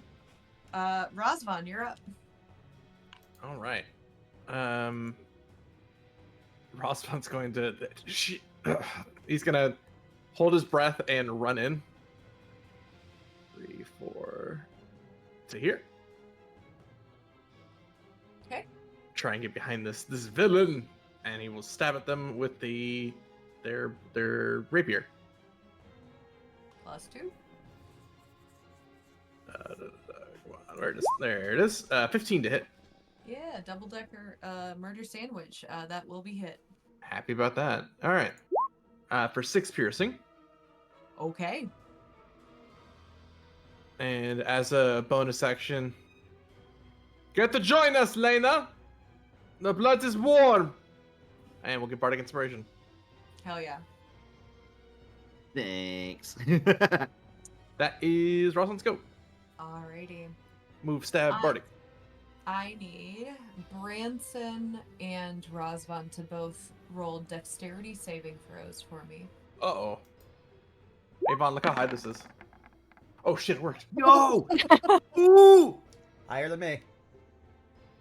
24. Rosvan, you watch as one of the vines quickly swings as if going to wrap against your torso, and with your for flavor, with your rapier, you sort of bat it away, without actually doing damage to the tree. Branson, you, however, find the tree wrapping around your torso, and you are now grappled and being held in place. You also note, however, that the ghoul that is between the two of you is also got itself wrapped around in the trees. Shall we say clutches? I feel like this tree just has a very weird symbiotic relationship with the undead here. Equal opportunity hands. Got it. And that brings us to the ally's turn, who is gonna use his full movement. I feel like I hear the sounds of screaming and violence. He's going to use his movement to pull the caravan up. And upon now seeing at least a little bit about what's going on, he's going to, oh great, they're here. They've arrived. Fantastic. And that's the allies' turn, bringing us to the top of the order with Hephaestion. So, let's see. Hephaestion's gonna move up here next to Lena. Seeing these two, whatever they are, going after Branson, he's going to cast, he's going to cast Entangle on the one on his right. Okay. That's a strength save. Understood.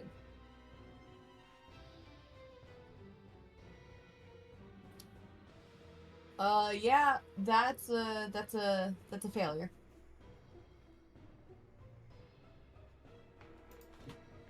So it is now stuck. And he just yells at it, "You leave him alone!" And then that'll be my turn. Okay. Anything else you would like to do in your turn? No. Alrighty. Next in the order, we have Lena. All right. Taking Rosvan's invitation, she will move on up to probably right here. And she will activate Eldritch Weaponry as her right arm begins to grow multiple extra appendages. Okay. But at least for the moment, she's just going to attack with her halberd. And multiple of the arms kind of grip the halberd, giving it a lot of extra, torque and momentum. And will attempt to basically just almost slide it across the ground and up, trying to catch the underside of whatever this creature between Rosvan and Branson is. Sure.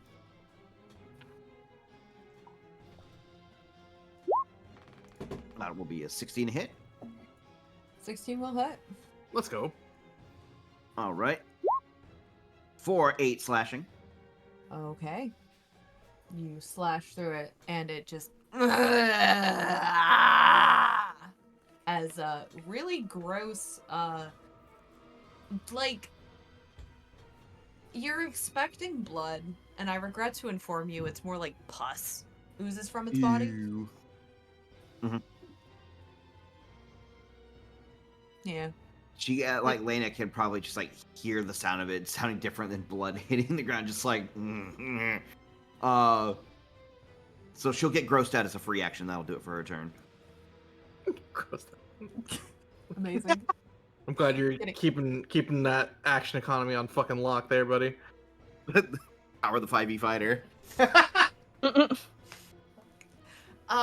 Yeah. And with that, it's now the enemy's turn. This first ghoul is going to go in, and it's going to, it's gonna take its action to try to free itself, I think. I regret to inform you, it, rips the entanglement apart, with its arms and its jaws, and is now free. But that does take its action. The second one. How intelligent is this creature? How smart is this creature? Not very. Me too, creature. Alright.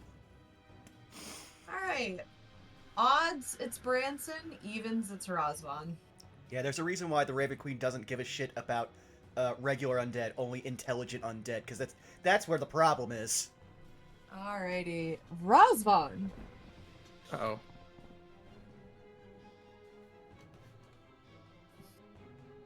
If I can... Nope, that is not what I wanted to do. It's given me a little difficulty moving the token, but it's now facing you, and it's gonna go in, and it's actually going to raise its arm and swing down with an attempt at a claw attack. I mean, if it can't spend the token, then it misses automatically, right? That's the rule. I Why are regret you to laughing at inform you. I regret to inform you that's a 23 to hit. Yeah, it's definitely a hit. I'm gonna need a con save from you. Constitution saving throw. Hey Vaughn, look how high this is. 13, not bad. Okay, real good thing. As the claws dig in to your flesh, doing a solid 6 points of slashing damage. You feel the area of the wound begin to sting abnormally, but you are able to steel yourself and are not affected by the attack. Good. Thought that was the end of it, however. I regret to inform you that from the mists, 2 more emerge. Threaten Branson with a good time. Third one is going to use its movement to come down here. The fourth one is going to truly double-decker the sandwich. And gonna unhinge its jaw and come down. Does a 18 hit, Razvan? 18 does hit, unfortunately. It will enjoy a nice snack out of your shoulder for 13 piercing damage. Oof. Ooh. And that is the enemy's turn. Branson, you're up with Razvan on deck.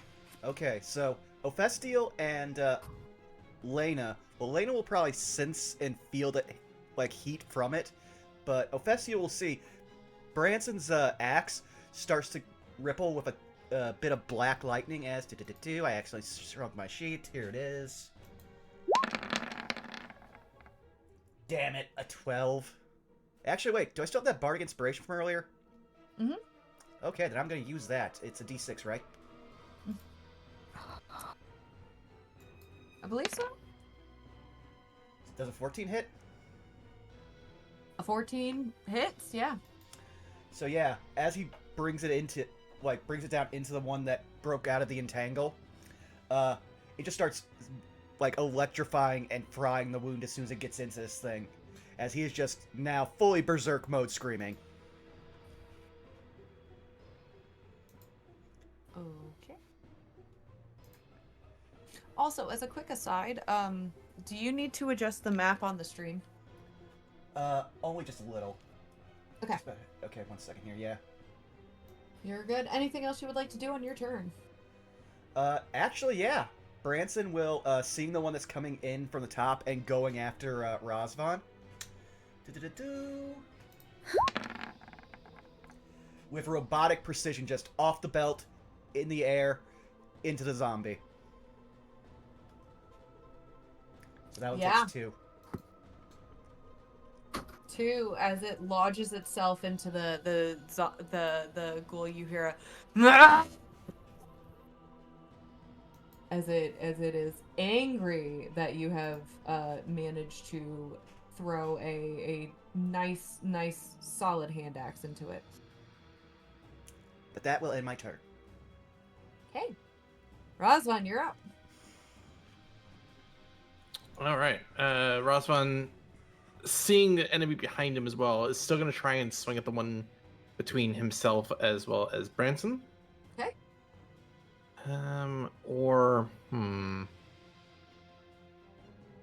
Actually, I just had a thought. I should have measured this before my turn. You know what? We are instead going to take an action to cast Cloud of Daggers. Okay. Start this turn. Okay, yeah. So we're gonna cast it on Razvan. Okay. Level 2. Whoop. That will be an action. And we have not rested since last I spent my Bardic Inspiration, so that is the last of his Bardic Inspiration. So he has no bonus actions that are worth doing at present, so that will be Razvan's turn. I think you would have gotten a few Okay. back because we had a few nat ones. I saw that one's on the opposite side. There were What 2 the- nat ones at the start of the session. Oh, yeah, there were. Then we will Bardic Inspiration. Othestiel, show us what you can do. And we'll give Bardic Inspiration to Othestiel. Thanka. That is Razvan's go. So, I'm reading this verbatim. And on a technicality, your cloud of daggers goes straight into the vines around you. That does make sense. And I need... We're going to do some math here. We're going to do some measuring.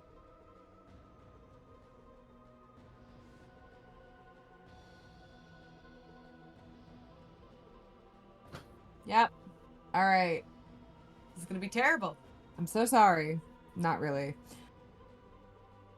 Oh. Lena, Branson, Razvan. I need 2 Constitution saving throws. The Oh. Festiolite only need 1. Skylar, look how high this is. Oh, No! Sarah, look how high this is. 13. Oh, natural 20. Let's go. Let's go, I got 16. But I do think I know what this is. Would this be considered a poison effect? There is a poison effect to it, but you will also still take damage. Okay. I was just gonna think because I think I make those saves with advantage. I just had to check. Do-do-do. Correct. Yeah, so that second one is an 18. Okay. Lena, Wait, 20. hang on. Wait. That was a Constitution roll, unfortunately. So, save and 22 Oh, okay. to 25. Wow. Well, So she's all part of- plant already, so. All of you collectively watch as the greenish brown ichor oozes from these vines, and all of you take like a sharp inhale and hold your breath. And man, it is rancid smelling in this space right now. However, none of you are affected by the effects of the tree. That said, I do need dexterity saving throws from Razvan and Lena, and a strength saving throw from Branson. That's a 20. Okay.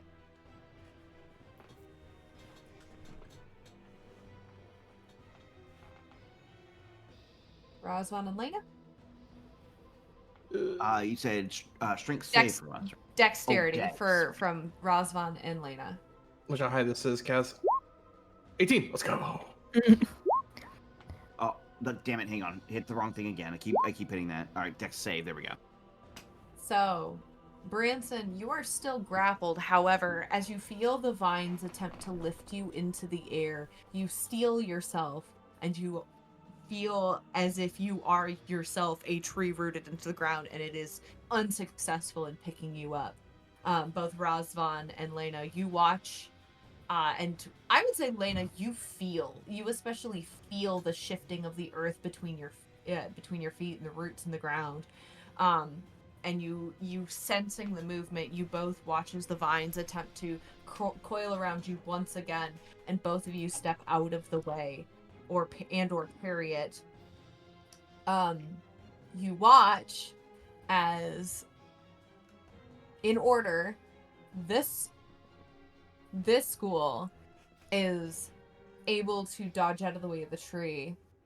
This school is now wrapped in the tree. You watch as this school is lifted into the air and thrown to the ground.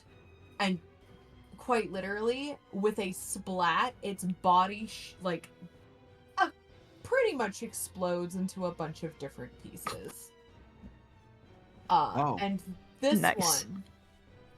one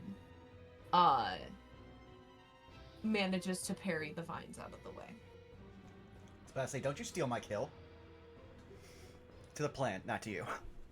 And now it is the allies' turn, and they are just going to slowly but surely move closer, but not into the actual fray.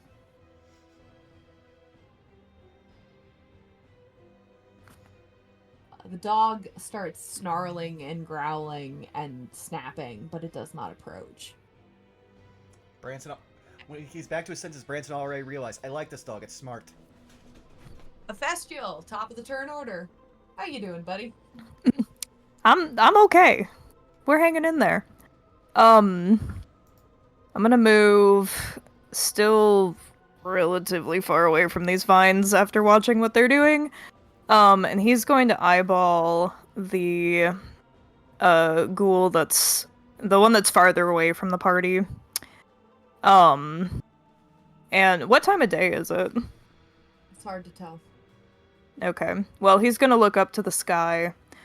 And with a raised arm, he's going to cast down a moonbeam Okay.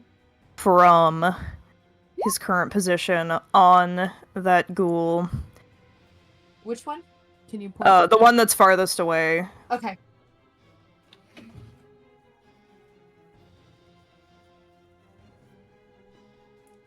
At this point, I should do what Draco did and just have a dedicated moonbeam, like, emote.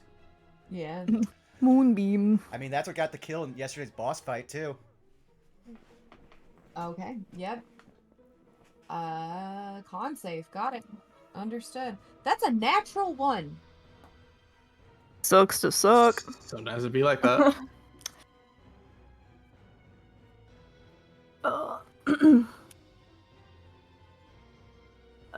Do I need to roll damage? This is a very meaty spell.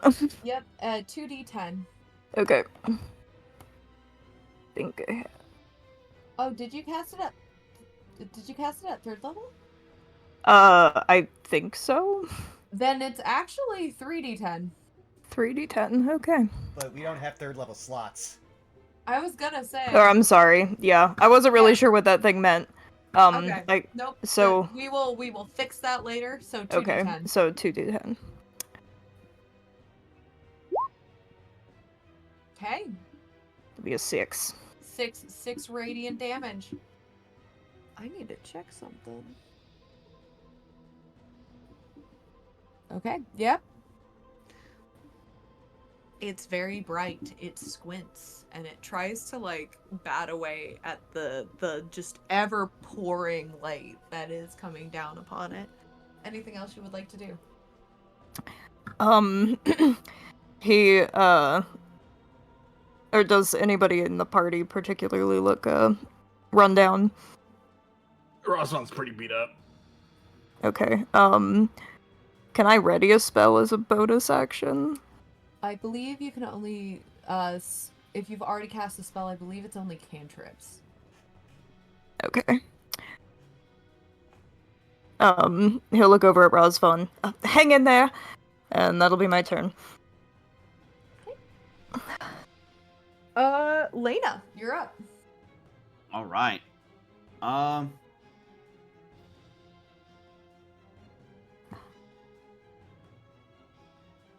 Lena is going to start by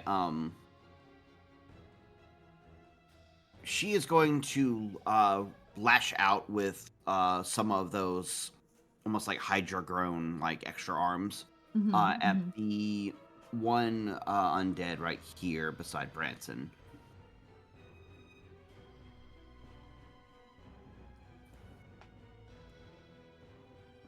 Let's see, there it is.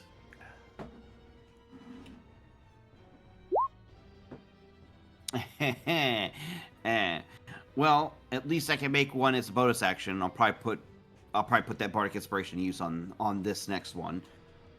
Yeah, unfortunately, A7 does not hit. Yeah, as long as it isn't abysmal, I'll probably put bardic inspiration on just to make sure. Okay, I'll just take the 18. That works. Yeah, 18 will hit. Yeah, yeah. For 6 piercing. 6. Yeah, you slice through it and you pierce through it, and it's really gross. I'm so sorry. Ugh. It feels weird on your arms. Very goopy. No, I'm not a fan of that. Anything else you would like to do?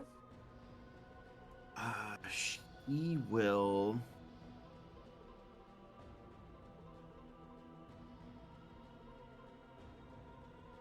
He is going to risk an opportunity attack and move over to Rosvan. She's gonna take the risk to help give Rosvan some cover. Okay. She will move to here.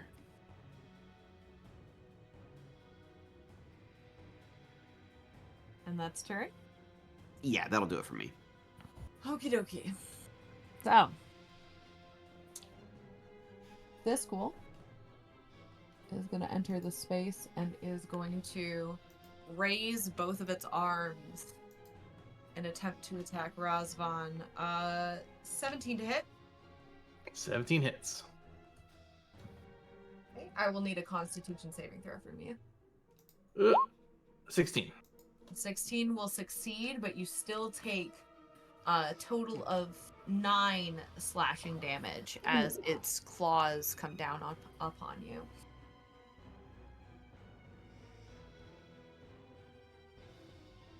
And then this one is gonna eeny meeny. That's odd. All right. It's gonna turn its attention towards you, Lena, and it's gonna also raise up its gnarly claws, and it's going to attempt to attack you for a 12 to hit. That is a miss. Okay, it misses.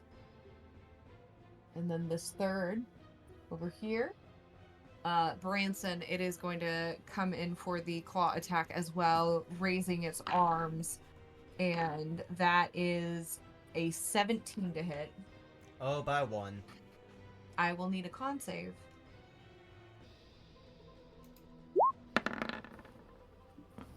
That's a 21. 21.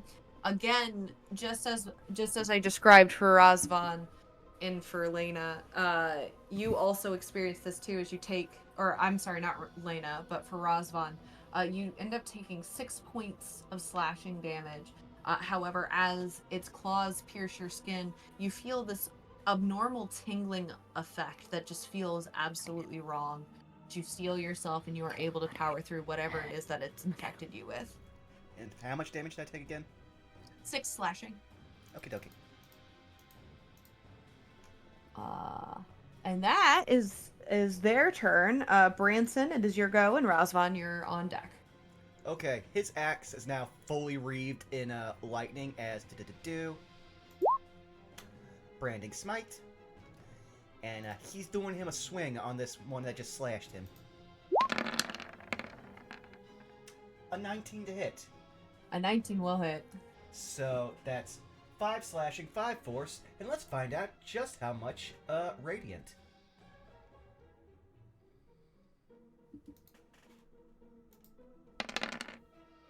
Ooh, that's another 11 on top of that, so it's 21 total damage. How do you want to kill this thing? He is literally just splitting the head in half, turning around, throwing another hand. Actually, no, I already used my bonus action, and just preparing to rip this thing apart from behind. Yeah. If roll 20 would cooperate with me, I don't know what it's doing. Roll 20. Roll 20. Roll 20. We're having a major glitch over here. I'm so sorry. It's not letting me mark it as X'd, so bear with me, folks. As this one is. Wait, did you attack this one? I couldn't attack it because I wasted my bonus action on Okay, that's what I thought. Then yeah, this one, bear with me. I can't, for some weird reason, put an X on it because roll 20 is glitching. But this one is dead. Anything else you'd like to do on your turn? That's everything. All right, Razvan, you're up. All right. Razvan is going to swing at the. Actually, we'll swing at the one we have flanking with. Okay. All right, first swing. Where is it? There it is. Oh, 7 to hit. As Razvan looks really beat up. Yeah, you do miss. I do want to check something really quickly though. That I missed. We don't have any potions, so I think that will be the end of his turn anyways. I forgot. I'm so sorry. Branson, your speed is 0. Oh. Oh, it's grappled. You've been grappled. Yeah. I'm so sorry, my dude. You're fine. Well, I missed anyway, so not a big deal. Yep, not a big deal. Anything else you would like to do on your turn, Razvan? Not at this time. Thank you, though. Okay. And that does bring us to the tree's turn. I need a dexterity saving throw from Razvan, Leda, and a Festial, and a strength save from Branson. That is a 24. That is a 14. That's a 2. Yeah, this makes a lot of sense. The 3 of you that have been dealing with this tree understand the predictability of what it wants and what it's aiming to do. Festial, however, you were unprepared, and the vine coils around your chest and hugs you very tight. You are now grappled. Guys, what this means... 1 second. Stream disconnected, so I have to... Okay. Break. There we go. Basically, yeah. So sorry, guys. OBS pulled a fucky wucky and decided to disconnect itself and then not let it reconnect until I restart the program. So the YouTube upload will have to be edited, so it'll probably go out much later than usual. But But we're back in the fight, and you missed nothing important. Go ahead and start with that reroll for me, Festial. Yeah. Shouldn't have changed my page over. Okay. 12. Unfortunately, you are still under the same effects. You are now grappled. Your speed is now 0. And you cannot move until either you break free or the grappler, in this case the vines, is incapacitated. Awesome. We're the shot. Hey, 12 is better than 2. Yeah, let's see. I guess I'm gonna try to struggle to break free. I can't really do anything from where I'm at right now. I was gonna say you can do that on your turn if you wish. But for now, it's the Oh, my allies' bad. turn. seeing what's going on, actually, Lychee is going to get a little bit closer, and he is actually going to go in for an attack.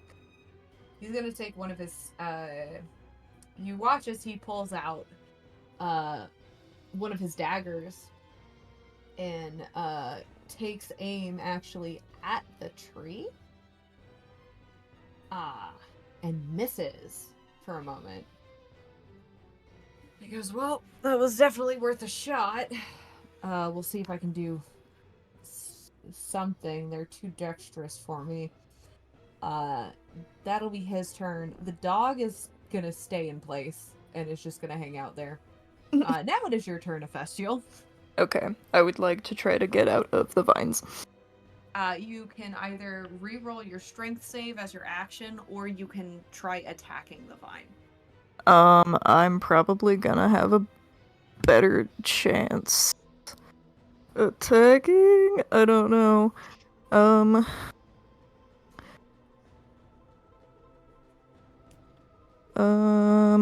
Would I be able to cast magic on it?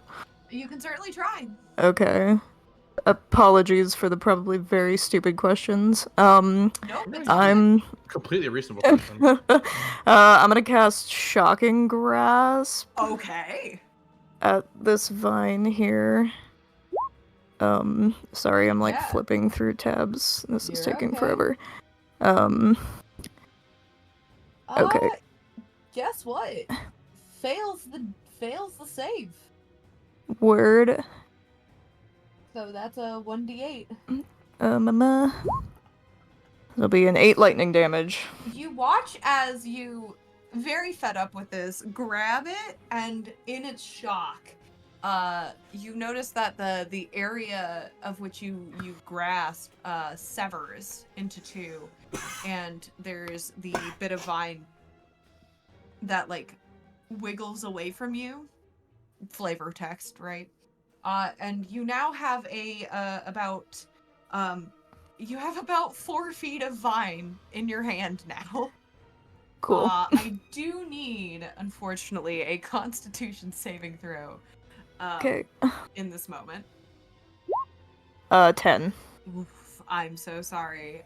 You are now under the poisoned condition and take 1 poison damage. You are no longer grappled, though. Let me send you. This tree is a menace. Let me send you again what the poisoned does. It just is disadvantage on attack rolls and ability checks. For the round. Just for the round. Okay.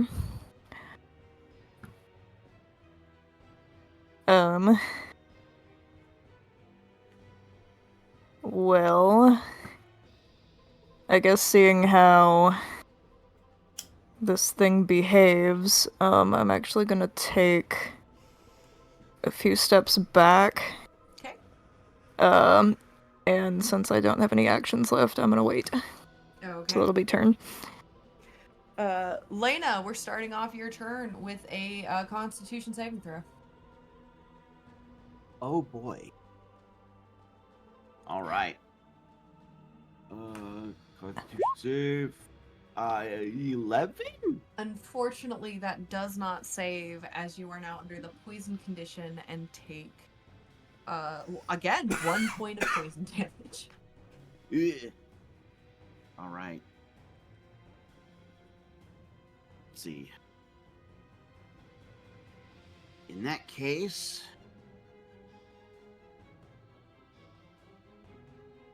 kind of like being like, ugh, kind of like, almost like retching a little, like,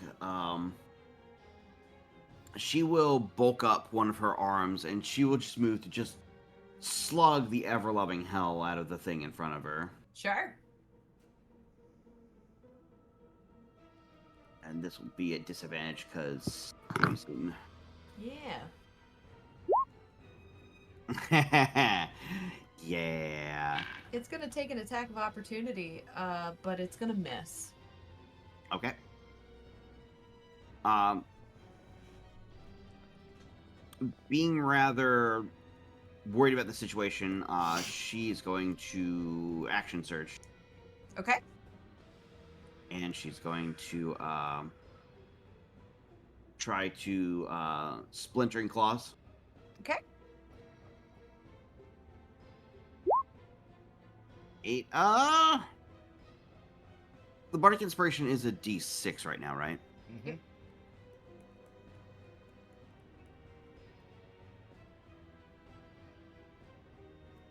I'll try using it, sure. Okay.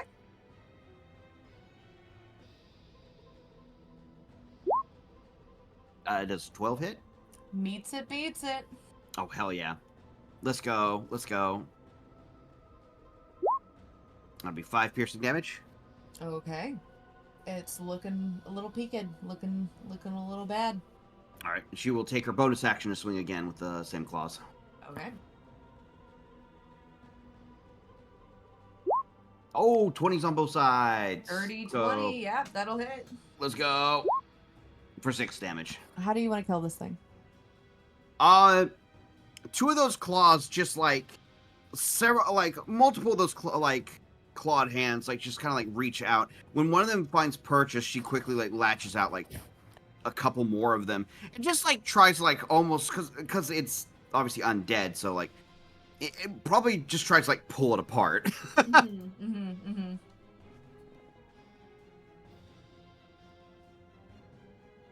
Just violently pulls it apart, and she will step over the bits and pieces to stand beside Razvan to try and basically turn to engage this one, but she's out of actions, so that'll do it for this turn. Alrighty. Yeah, it's the one last remaining ghoul's turn. That's a natural 1, Razvan. Would you like to take an attack of opportunity? I would love to. Get him. Da.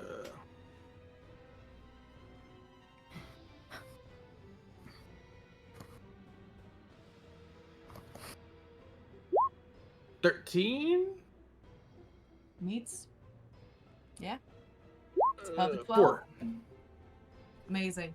You pierce through its body and it lets out a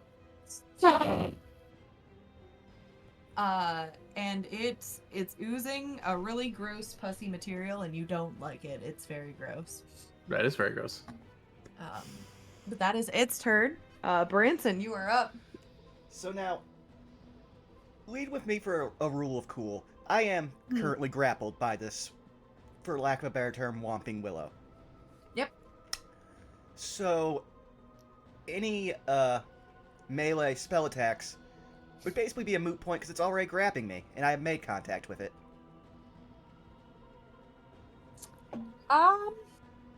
Because I'm just going to grab it, and that's all I technically need to do for the spell. I'm gonna say you're still gonna have to do the spell attack. Fair. It is writhing and wriggling.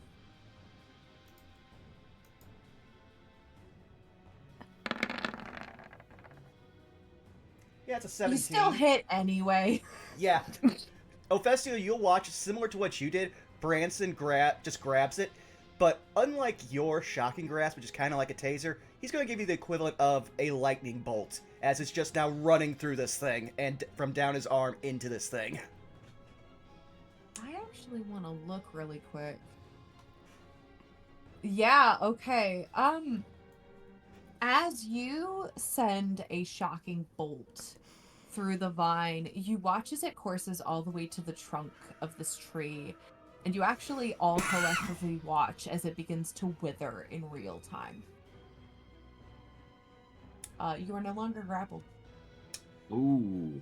Seeing that, just still screaming, Branson's going to come over here and bring down one of his hand axes.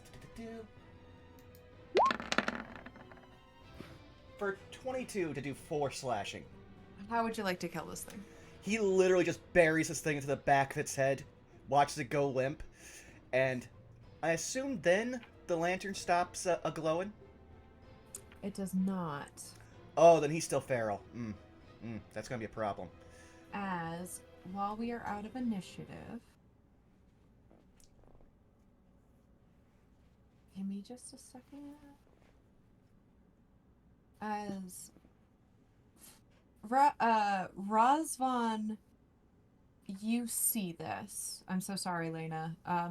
You can kind of see you know what, Lena, you can see. You can see the dim glowing green light as that ghastly form appears once again and then darts like in this direction.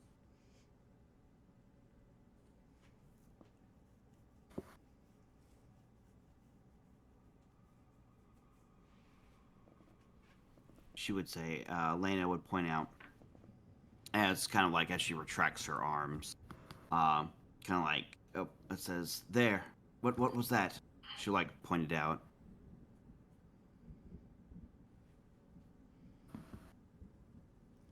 I would say the best you're gonna get from Branson is a feral snarl. Mm-hmm. But if you point in the direction it went, that's probably where he's gonna start running. So, did you? And I don't know if Lena did. You said, what was that? Yeah, like yeah, she didn't say exactly what it was. She saw like the color, I would assume, like kind of flicker and dart, and she would be like, "What was that? Something moved over there." And well, then he would go over there. Okay. And before I reveal anything else, as what is going to happen next, I think this is actually a great time to take a break. Okay. Fair enough. Hey guys, also, thanks for everyone who stuck around from the raid while we were before we went off, before OBS did its thing. Mark raided, so that was cool. Mm-hmm. Well, awesome. Yeah. Stretch your legs. Drink your water. Consuming caffeine. Also, Have you hydrated at all today? Oh, of course. I drink lots of water. Good. I have nearly burned through every spell slot in this single day.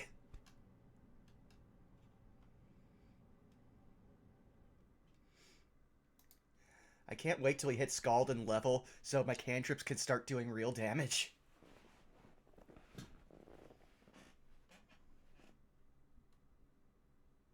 I know Word of Radiance is low in general, but it does have the fun part that it is you can totally use it around your allies just fine. Let me check. Yeah, you pick the targets in the area. Oh, never knew that. Yeah, thought it was everyone- sword burst doesn't, but does force damage. That's a trade off. Mm-hmm. But also, this is most clerics don't get that.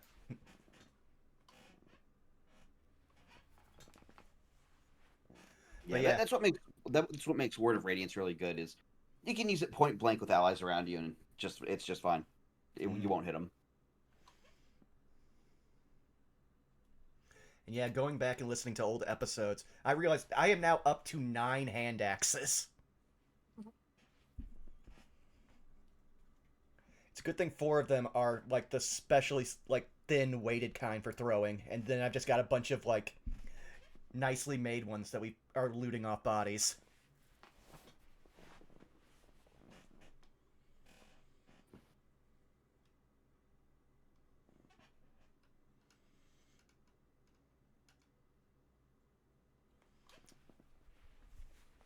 Ugh.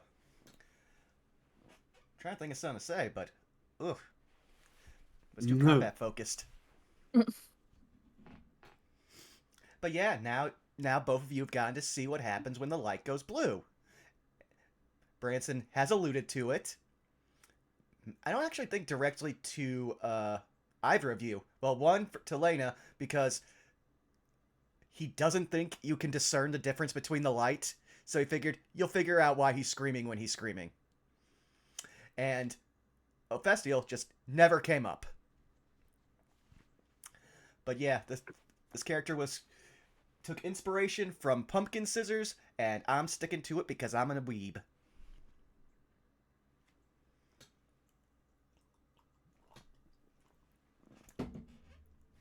Well, I need to do one of those character one of those meme character influence things for Branson, and the fact that at least two different slasher movie monsters would actually be on there is kind of scary. Yeah, so I've considered that for Ophestial, and unfortunately, this fucking cracked me up, but my husband and I went to go see the new Paddington movie, and I'm like, oh no. Oh yeah. I essentially made Paddington Bear the druid. I Hell love yeah. that. I love that so much. Like, it kills me. Yeah, no, I recently went through some like other random bits of old media, and I was like, wow, I certainly do have a type, and now that I can see where that type makes Branson. I can't remember what I was watching, but at the time I was like, should I bug Saris with this? Will they get a kick out of this? Yeah. Yeah. Yeah. Yeah, you do have a type. It's all good though.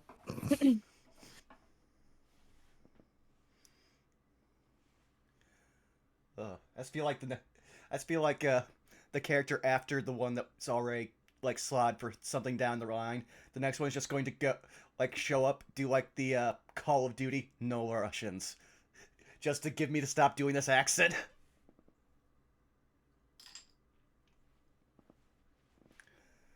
But yeah, I think we're all. Oh no, Kaz just stepped away.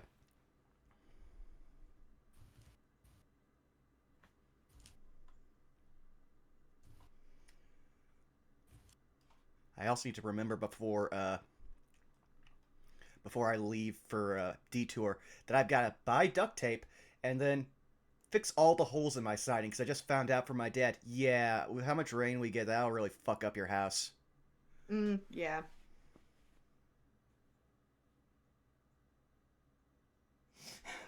Ophestiel's having a bad day until someone breaks out the orange marmalade. Thanks, Booyah. Damn. Bestial's from Peru? That's crazy. Well, we had to balance out losing Humphrey, who was technically was ruling Guam. He's technically also orange marmalade. Yeah.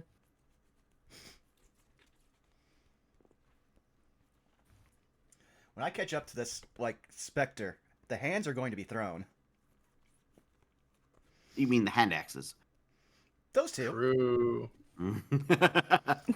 That's one thing I'm waiting for is just a moment for Branson to expound on certain things about the undead. Fun fact, undead, ghosts, not actually fully incorporeal. You can kill them with a chair. I'm writing this information down for something else.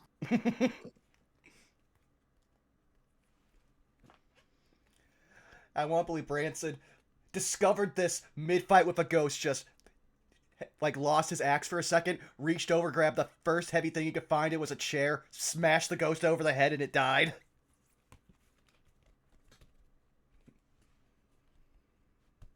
The Bart with a chair gif continues to get much use. Oh lord. I'm just imagining you editing Branson's face onto that and just a random PNG of a ghost on Homer. But yeah, now I believe we're all back. Do we want to start back up? Yeah. You can. Is everyone good to go? Yeah. Good to go. Yeah. Okay.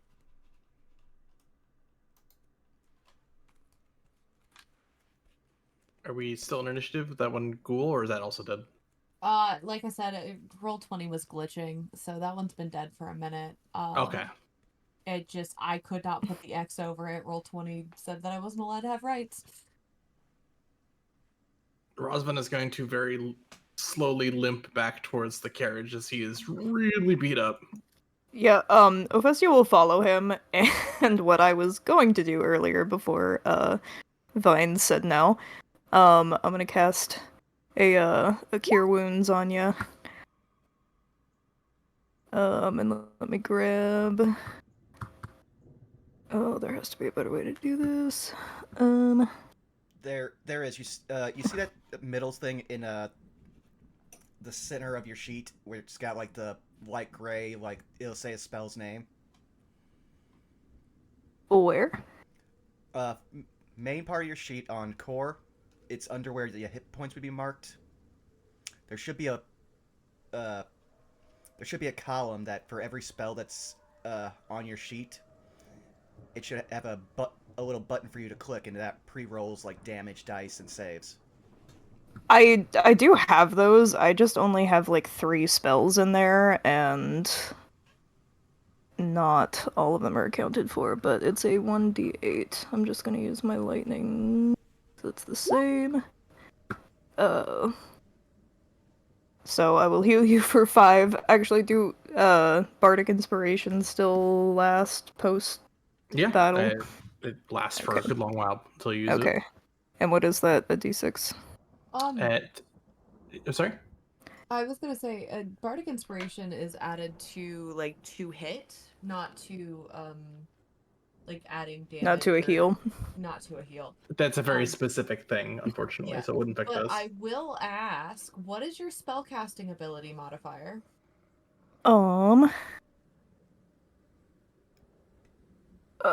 Let's see. It is a +4. So that's actually a 9. Because it's a 1d8 plus your spellcasting ability modifier. Well, I rolled my lightning damage because it's the same thing. It's 1d8 +4. That's why it says lightning. Yeah. Okay. So that was accounted for. My bad. I missed that. My bad. Thank you. You did well out there. The same. I think perhaps I should take a nap.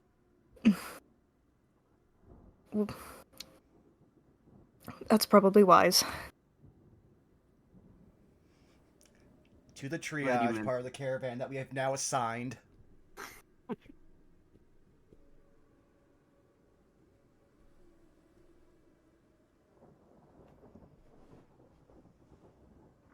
Are we taking a rest here? You guys keep moving forward. It's just Roswan is still nearly on death's door, so he's just gonna relax. Take a little cabin ride. I was about to say, if the lantern's still blue, Branson's still activated. I'm still fine to proceed.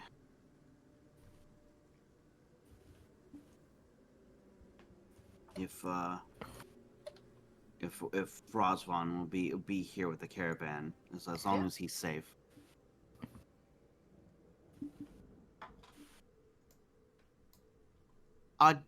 Is the poison effect still lingering on us? No, it seems to have subsided.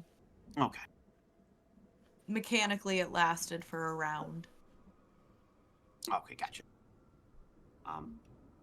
Lena would shakily try to like tiptoe over the vines, head up toward Branson, and avoid all the body parts and stuff from the gore of combat.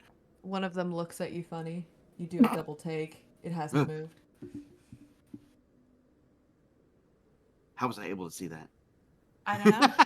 Hallucination, maybe. Oh, yeah, like the granny off in Like- the outside my vision. I'm cone. seeing that I'm seeing things. Yep. Yep. Correct. We'll never find out about the missed granny.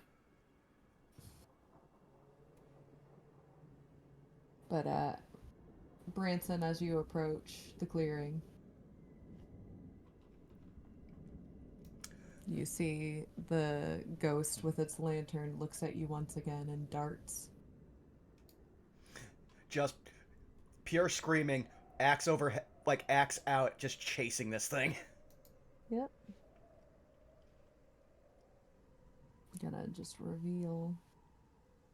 And you watch as it darts here with its movement. And then seems to go through the mist. Branson will see that there's a pathway through the mist over here and start running because even in his feral state, he knows the mist is already wanting to kick his ass. He's not going to Okay. try running through it. Okay. You do realize that just for clarification, you do realize that is not where the ghost went, right?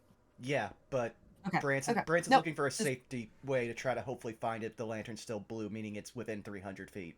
the lantern is still blue, but you see no sign of the ghost through that pathway.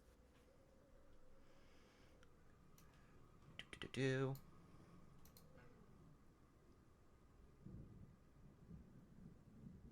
And it seems like the mist begins to clear out that way into the forest.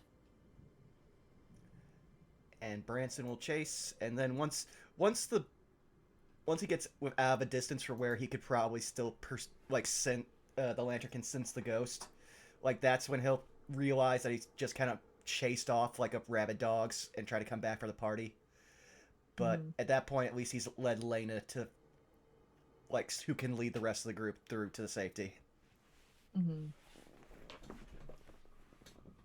Lena momentarily pauses, right about here, trying to sense where the ghost went, because she lost it probably like when it was like right here.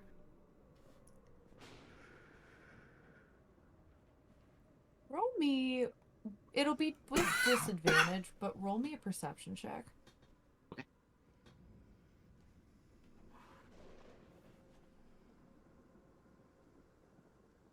13. 13. Yeah, you can actually see a little. It's really faint. Like if you've ever seen um like light through a thick mist or a thick fog, you can actually see just little bits of green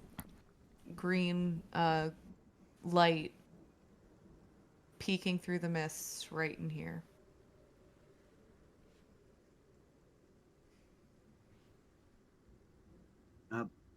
Branson, that strange colors over here.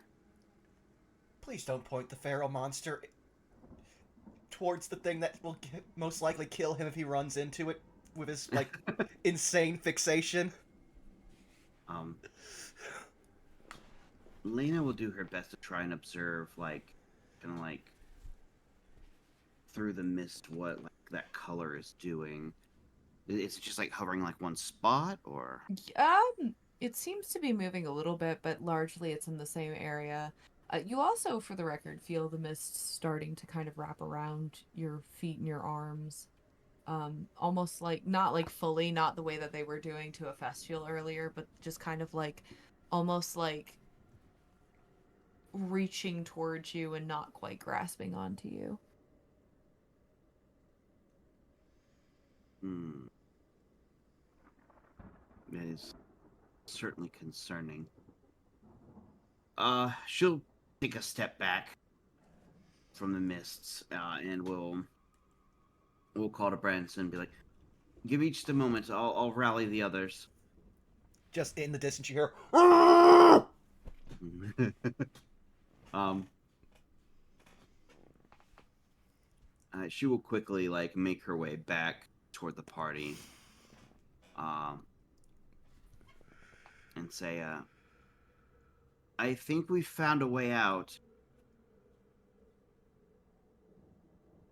Branson's run off into a clearing, attempting to chase the thing. Seems like he hasn't calmed down at all.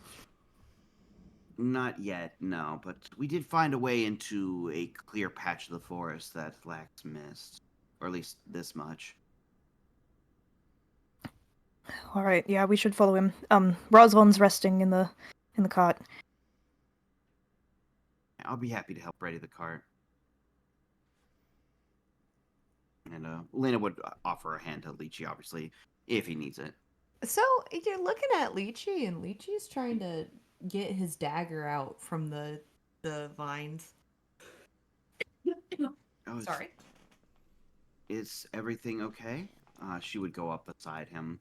Yeah, and you watch as he's investigating the tree almost. Like he's unraveling the vines to try to get his dagger back. You watch, he's taking his time doing it, like he's investigating the tree, like he's looking for something. Okay. She would say, is the does your dagger mean something to you? Not necessarily. I'm just looking at these vines. A couple reasons. One, I'm trying to see. I mean, this tree, it seems almost like it's rotted from the inside out, but I don't see any of those weird black spots. Mm-hmm. Like it's separate from that strange like black fungus we were kind of like Yeah, encountering earlier. yeah. I'm trying to. I'm no plant expert, but I've been trying to see if that might be the cause, if there's anything else weird about it, but I'm not seeing anything in particular. Huh. It does, now that you mention it and I'm looking at it, it does seem a little out of place compared to some of the other like plant life in the area. Yeah. Quick interjection. Would I have been able to hear any of that conversation? Oh yeah, they're not being quiet about it, Yeah. and you're right Lena's there. Lena's just talking in her normal voice. She's not Okay. trying to be quiet. Ophistial's going to approach you both. What? Do you mind if I investigate a little bit? Oh please, there's plenty of tree to go around. Lena would step aside to let Ophistial get closer to like the bulk of it. Yeah, he wants to go see basically the heart of the tree, which I guess is right around here. Yep. Yeah, and he just wants to give everything a thorough look over. He might even try to split some of the vines open with his fingers. So well that'll be a couple different rolls here. Start with a basic nature check. Okay.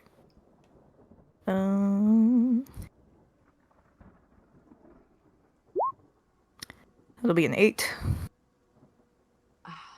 Well, again, you start looking over it, and this is really bizarre.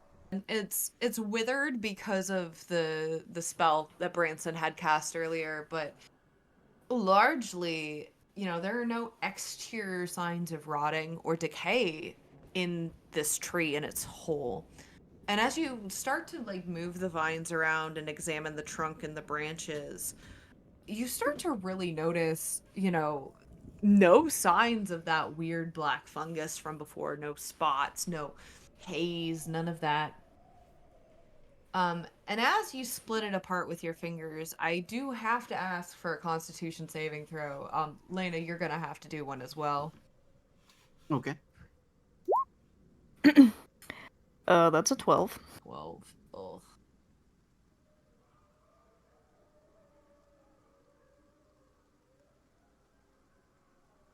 Con save, Lena.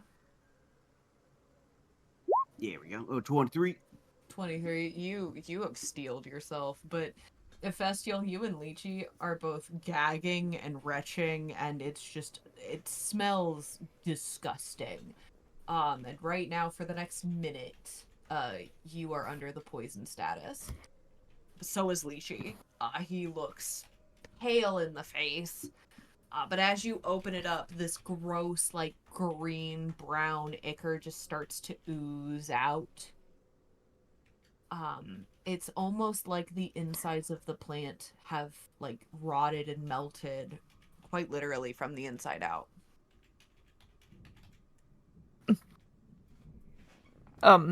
He'll drop it and try to push Lychee to follow him away. You don't gotta tell me twice. Oh, you know what? I've smelled some pretty bad things in my life. That. No. I'm good. You know what? I think I've seen everything.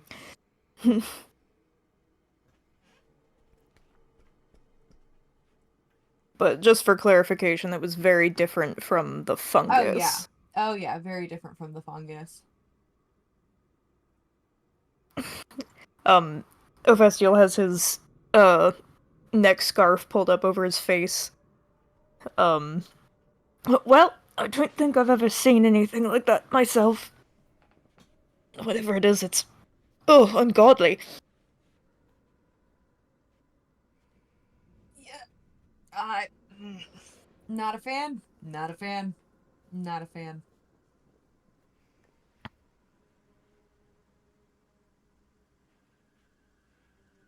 But yeah, no black fungus, no weird spots or anything. I've never seen anything like it before. I also am not a plant guy, so I don't know much about it anyway. I'm assuming where you come from, they don't do that. Even a little bit. Great, fantastic. But it's worth noting, and we can ask about it when we get to Scald, on top of the other laundry list of things that we can ask about when we get to Scald. Fantastic. He kind of looks to Lena as well. You've never seen anything like that back in Harmonia either, have you? No, not in the slightest. Oh, good. We should probably get going. I'm used to tall conifers and twisted trees, and nothing like whatever this is. Fair enough. Fair enough. Yep, that sounds about right. All right, where are we going? Around the bend up here to the left, there's a small pocket of clear area to travel through, and beyond that is a. It looks like it opened up into the forest proper. Okay, well, I'll get the ox and we can head on forward, I guess. I'm assuming we're following the screams. Yeah. There he is. I just love being able to do the Brance's still screaming but his muffled bits. Mm-hmm. Yeah. Yeah. Yeah. My guess was correct. So it's really interesting. I half expected there to be more ominous screams in the mists, but you know what? I feel like his takes the cake because, if he's screaming, there's danger around, guaranteed. But I don't know if the danger is him or something else.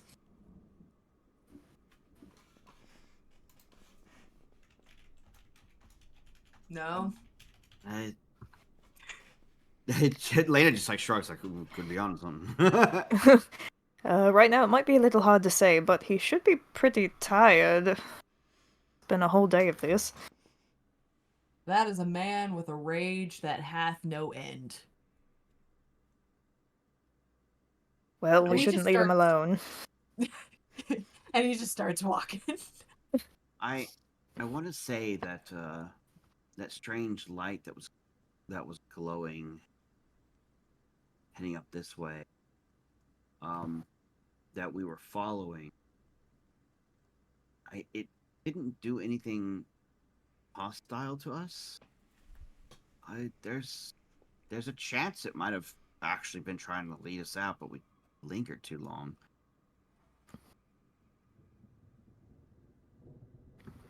It came all the way to here, to where we found the way out, and then it moved into the mist, and it's just gone now. Oh, the mist do tend to whisk people away, so to speak. That is the disappearances are not a strange thing in these lands.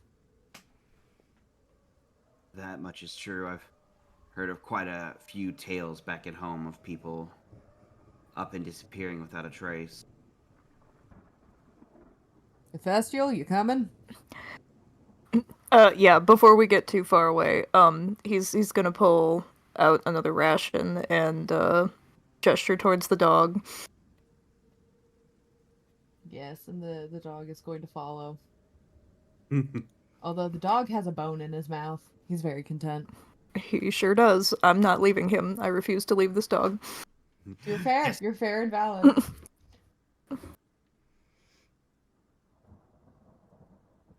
We now have our own dog meat. His name is Meat. Well, if Meat. Brance gets a name, he's just going to call him Dog. And yes, for the Columbo reference.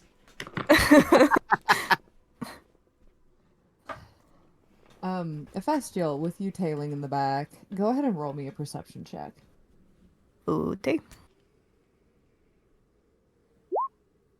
17. Once again, you too see a green light glowing through the mists through here. You can see, like, this, it's very obscured. It's probably not super safe. But you can see this thinning in the mists right in here. If you wanted to, you could always go and get it. You could always see what's going on with that light. But you see it peering through the mists right here.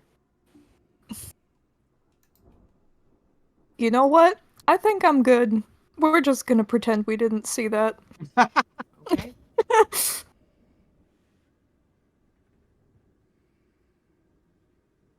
And I take it you all move into the clearing?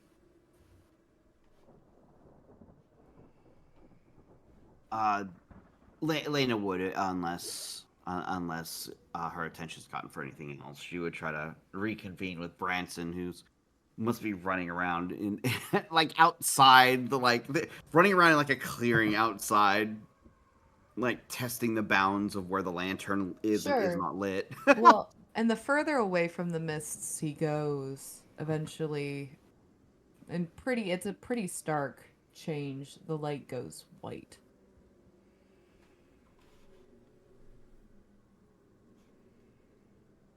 Yeah, like when you see him with the line white, he's back to his typical like tense form, but like you can see he's a totally different person, and you can visibly tell this.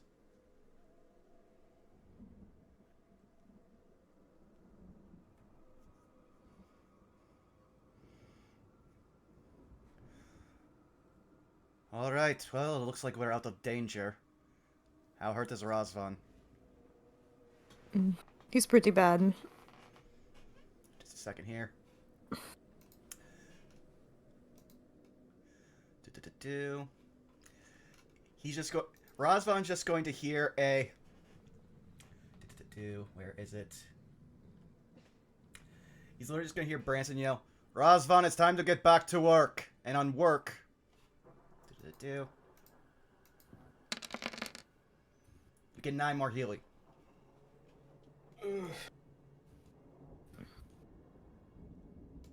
Remind me why I judged it first into danger. Ugh. So we can sing of your valiant efforts later. And because we were paid I'd rather be alive to hear the songs.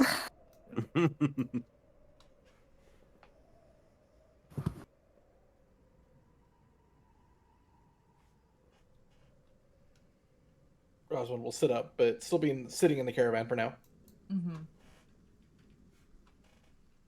Lena would go over and give like a polite smile, and say, and tell stories of how much of a gentleman you are. I don't know about all that, but the very least, surviving long enough to see Scald, this I would like to see. It is quite a fantastical place. Hopefully, I do not need to take your word for it. It certainly is a city. Lena just like nods. I think that's the best descriptor we can give it. It sure is a city. Let's put it this way: if it is every way the opposite of melancholy, then we will like it. Melancholy is a weird anomaly. I know. I think everything in that town should be razed to the ground except the bar. So I have heard. I've heard you mention this a few times. I do believe you, by the way. Despite the fact that I get some of my imports from that town, I do understand your frustration. He's just dripping in sarcasm, as he said. It's very like the energy of the way that he's saying this is very like familial poking. Oh yeah, no, and There's a smile on his face. yeah, and Branson is allowing it because he's paying him. Because I'm sure Lychee has picked up on Branson doesn't do sarcasm. Yeah, yeah. He doesn't need an insight check for that. Mm-hmm. But yeah, I guess we'll probably start working our way towards whenever we can have a proper like actual rest and start a watch. Oh, like I said, I don't have like a proper map, so I'm gonna take us or beyond that. So I'm gonna take us here, unless there's any more exploring you want to do there. Find ourselves once again in the woods. There's still mists, but they've thinned out. Like they're still rolling. But they've thinned out enough that you can navigate them with relative ease. Finding yourself in the thick of the woods.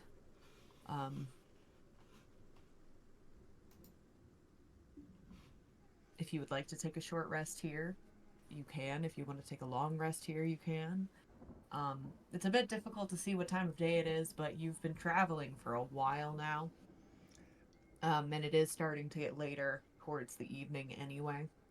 I would say we probably Branson would push for taking the long rest like now when we're in a safe place. Okay. Because he's completely out of spells. Like that last one, the last thing he did was trying to again be more of the responsible veteran, and that was healing Razvan instead of holding back for another spell. But he is completely drained of every resource he has outside of Axis.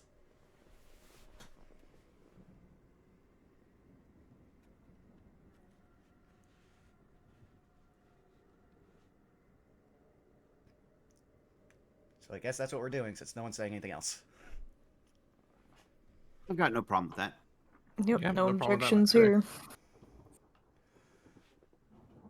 All right, who's going Alright. to take? The only thing we really need to figure out is who's going to take Humphrey's watch. Well, I wouldn't mind doing it, I guess. Okay, now we need to find who will do Ophestiel's watch. Well, I mean, we should let Razvan sleep. Rossman's already asleep.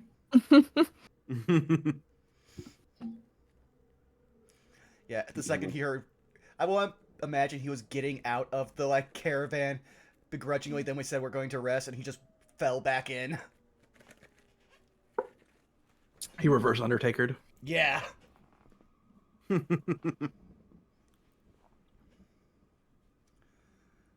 But yeah, unless anyone wants to do some stuff in the time before the sleeping, go right ahead. I don't really got anything. Okay. I think a well-deserved rest is in order. Yeah. And we will go ahead and start that first watch. Go ahead and roll me a perception check. Okay. Though I will say it's probably going to be a disadvantage because Branson's going to do something for at least the first hour of his watch. Okay. So, do. So it was an 11, but he's still trying to like actively keep aware for like danger with his hearing, and even like almost some people might find it cute, but just like blepping to scent the air for anything like different coming its way.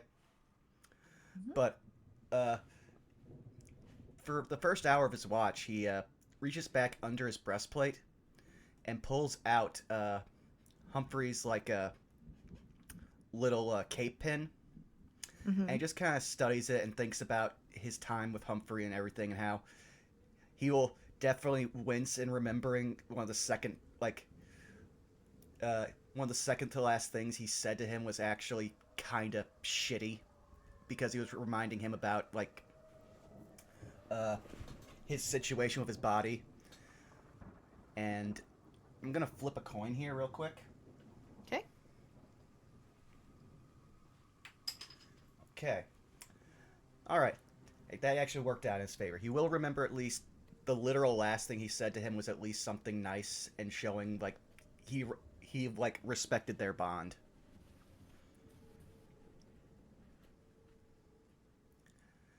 And after that, he will then probably just take the pin, and instead of hiding it under the armor, he'll probably just pin it to his sleeve just above where the bandana is.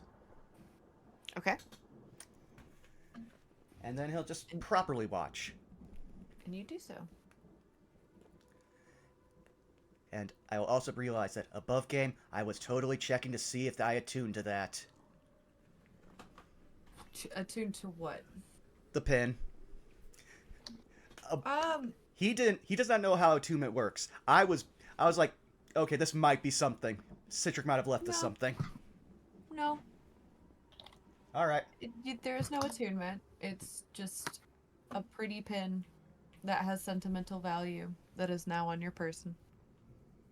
All right. Then I will continue the rest of my watches paying attention. So, how many do you want me to roll?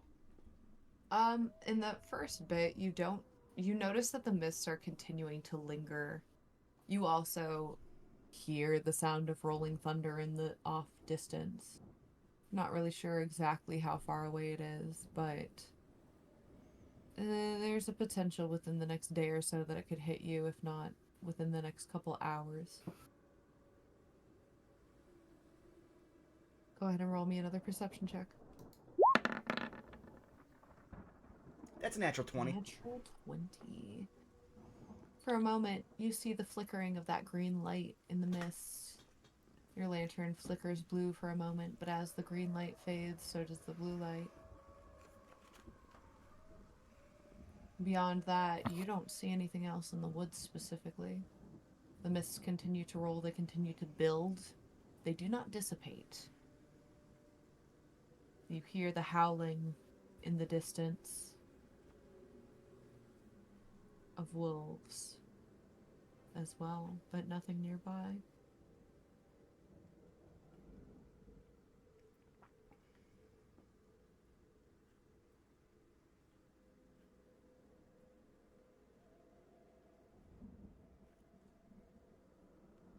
Okay. Well, then Branson will just keep paying attention, keep looking around, and wait until he's got to wake up Lena. One more perception check for me. Okay.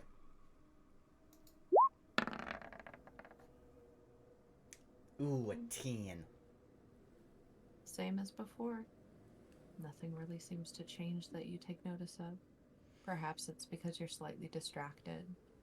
Can't decide whether or not you should activate that sense of rage. It almost feels like it's taunting you at this point. You're not really sure. But the rest of your watch goes off with no other signs of danger. All And right. now it is time to wake up Lena. Where is Lena sleeping? Because we had a whole sleep situation going for a while.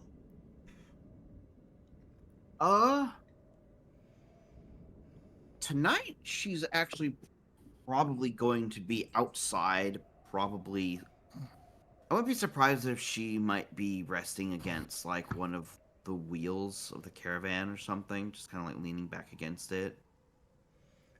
Okay. Well, then Rosval. Just Oh, yeah. just kind of like with her head down. Well, then Branson and not Rosvan. One day I will not mix up our characters' names. Will walk over and gently just nudge like your knee with his boot. Lena, wake up. Hmm. Oh. Oh, thank you. Right. All right. Keep an eye out. The being with the ghost with the light. It's taunting us from the mists. They might overtake us tonight, so be prepared to wake everyone at a moment's notice. Now I'm going to go be prepared to probably be throttled in my dreams. Oh. All right. Well, I hope you get good rest. I'm not banking on it. And he's going to go up to his usual spot on the seat of the caravan, Slav squat on down, and prepare for the worst. And go to bed. He's got the most impressive thighs and glutes. Just wanted to point that out. Listen, All a right. full axe swing uses all the muscles in a body, okay? I'm just thinking about the fact that you're spending 8 hours in a Slav squat. You have the world's most impressive thighs and glutes. Ugh. Anyway, Lena, go ahead and first off, Vern or no Vern? Uh, Oh, I love this game. no Vern, because she wants Vern to be around for Ophestial. Okay. Perception check with disadvantage. All right. Unless, of course, you want to do hearing based, then I will give it to you flat. In most cases, she does like opt for the hearing. Okay, then give it to me flat.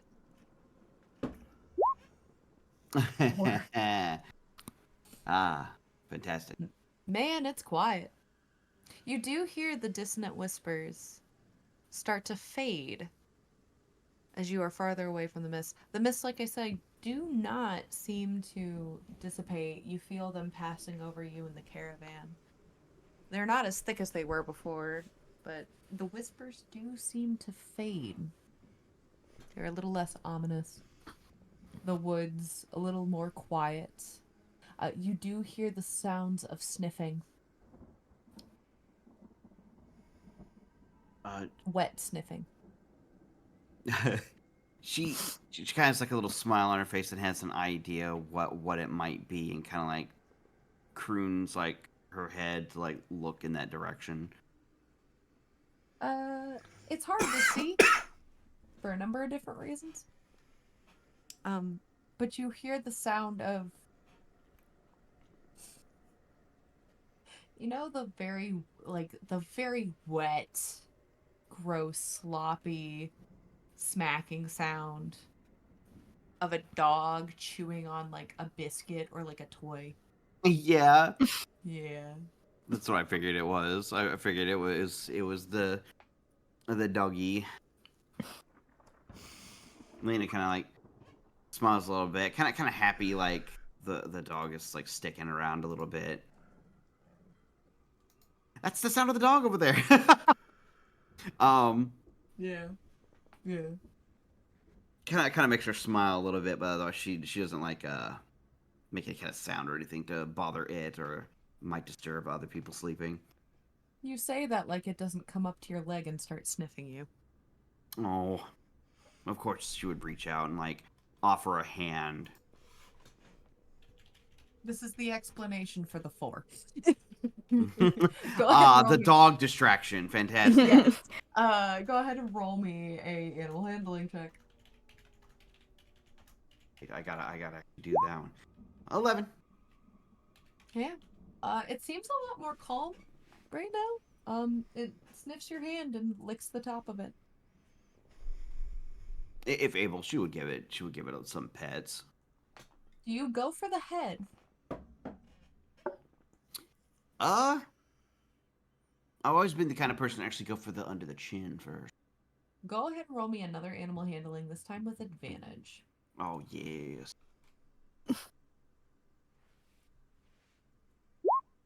Ooh. Even with a 7, you do manage to scritch the bottom of its chin. It seems a little hesitant, but it does eventually cave in and let you do it. Might feel a little weird because tree hands and arms. Tree hands and arms, but you know what? It does appreciate a good chin scritching. She would do her best to like keep it company and like coo at it a little bit. You feel the jealous eyes of an owl. No, I'm just kidding. I'm just kidding. Vern Oh, intensifies. I'm not.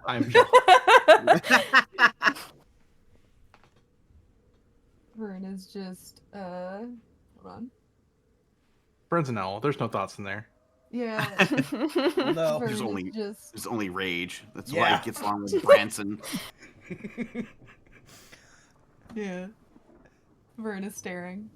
Owls, they're only made of 3 things: wings, feathers, and hatred. Yeah. But go ahead and roll me your second perception. Okay. A little more attentive this time. You see that flicker of green light at one point. Other than that, you don't see anything else happening. All right. Well, when she notices it, she'll obviously kind of like tense up some. But otherwise, we'll just like keep all senses pointed outward. Yeah, you hear the sound of distant howling. You definitely hear that thunder. That thunder is getting closer.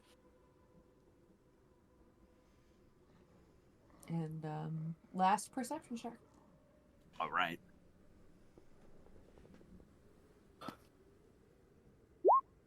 Oh, even better. 19. Yeah. There's a moment where you swear for just a second you can see that specter again. Full lantern, green lantern in its visible glow, looming, waiting. As the mists continue to pour in, growing ever thicker.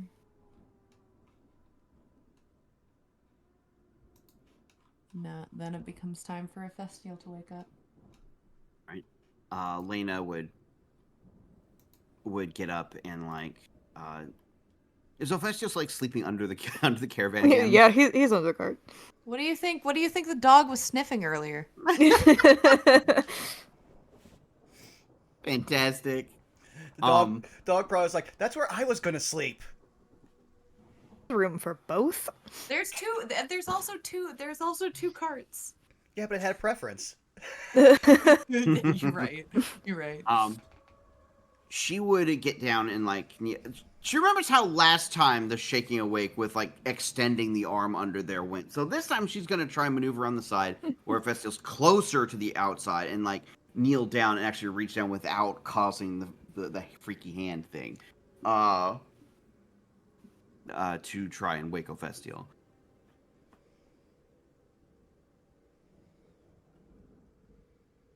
He'll kind of blink awake slowly and see you and yawn and crawl out from underneath the cart.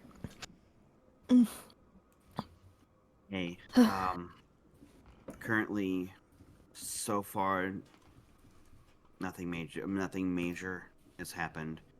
The dog is very friendly, which is nice. I've seen that green flicker of light or energy around a little, but it's kept its distance. The only other thing is, it sounds like a thunderstorm might be rolling in, so I guess be ready in case of rain. What direction was the light?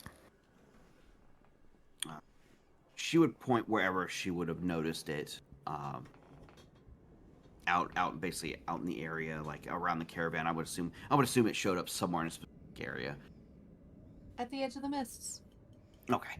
She would gesture out there where she noticed it. Out there and says, didn't seem like it would like stray far from the mist, so we might be good there, but no telling, obviously. Right. Well, I'll keep an eye on it. You should get some sleep. Okay. She would like bow her head a little bit, and she will go and take to resting again. All right, Ephestiel, how do you set up watch? He's going to kind of sit down in the dirt, facing wherever Lena pointed to where the lantern light was. Without a perception check, you already see it.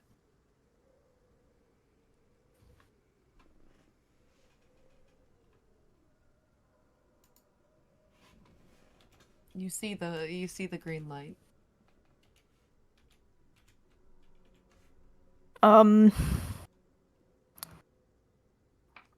Just gonna leave it for now. Okay. If it doesn't seem to be moving around. Go ahead and roll me your first perception check.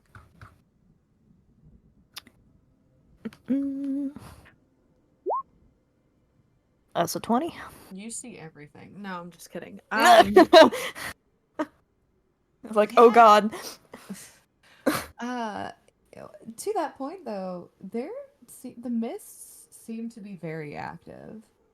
Uh, Occasionally that specter comes and goes, but it looks like you might even see some other movement. It's hard to tell. It's not like a cut dry case of like, oh, I see a face in the mist or I see a ghost in the mist, but you see movement and it almost feels very much alive. Like you're looking at a living creature. And it continues to get bigger and it continues to get thicker. Like slowly, gradually creeping towards the caravan once again. The dog seems to be pacing, like it's keeping watch. And it seems to be circling around the wagon that it knows Razvan is in.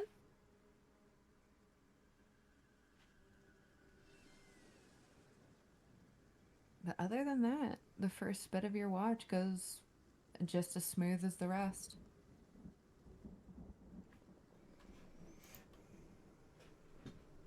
Right, yeah, he's maybe gonna stand up and get a little bit closer to where the lantern is. Mostly just not taking his eyes off of it, but not doing anything. It continues to be there.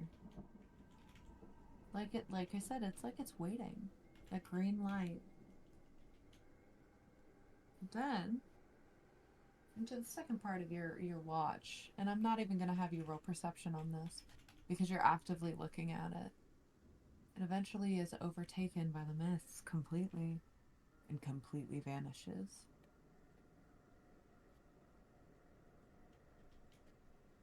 Gone. All you see is that thick, moving, active, just billowing mists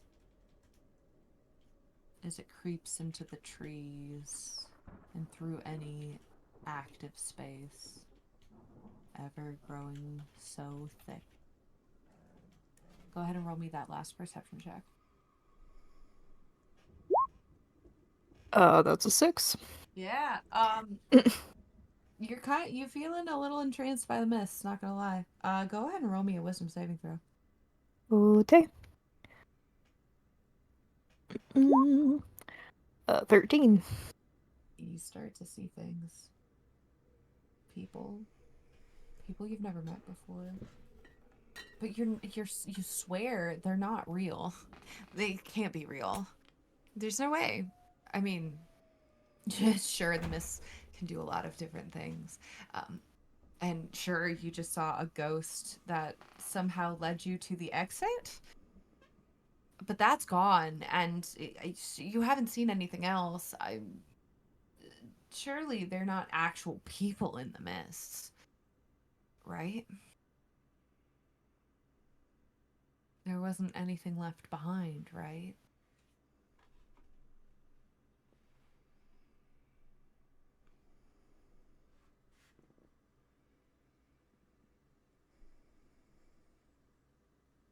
He's gonna kind of skirt back a little bit closer to the caravan. Look at the dog. You seen this?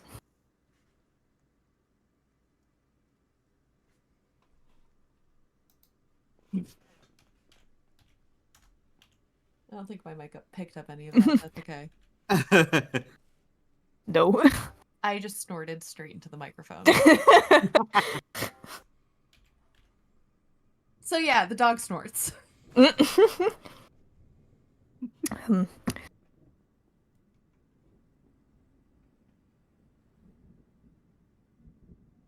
Well, if they're not moving closer...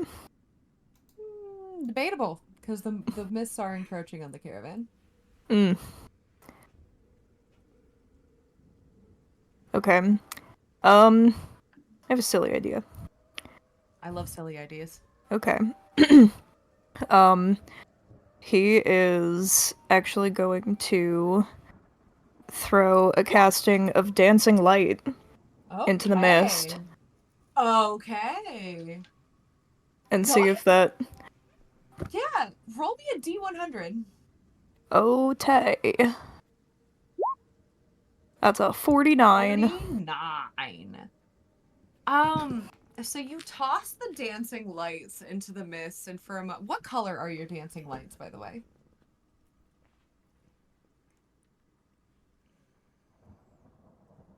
Mm, I'm gonna say Blorge. blur. Rainbow. No, I'm gonna say purple, something that hasn't shown up in light form yet. You toss a couple of gorgeous, shimmering, glowing violet orbs into the mist, and you see them for a moment almost like dancing through, like, almost cutting through the mist for just a moment. But then, as if swallowing it whole, the mists overtake them. And while you still feel the concentration of the magic present, you no longer see it.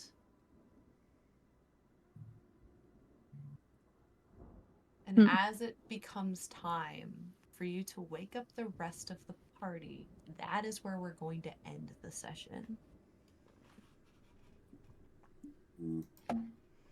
Ominously, Yes. with your magic getting swallowed. And less ominously with us still never coming up with a name. Mm. Your prediction was right, Saris. Yeah. Mm. Yeah. Uh,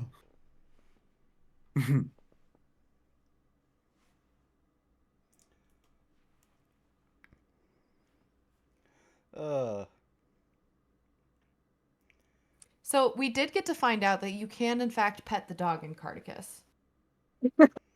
I was hoping so. Very Yo. crucial. we are going to have such a hard time keeping this fucking dog alive. Because we're not going to leave the dog. I know this party. We are not I know. leaving the dog. There's no dogs left behind.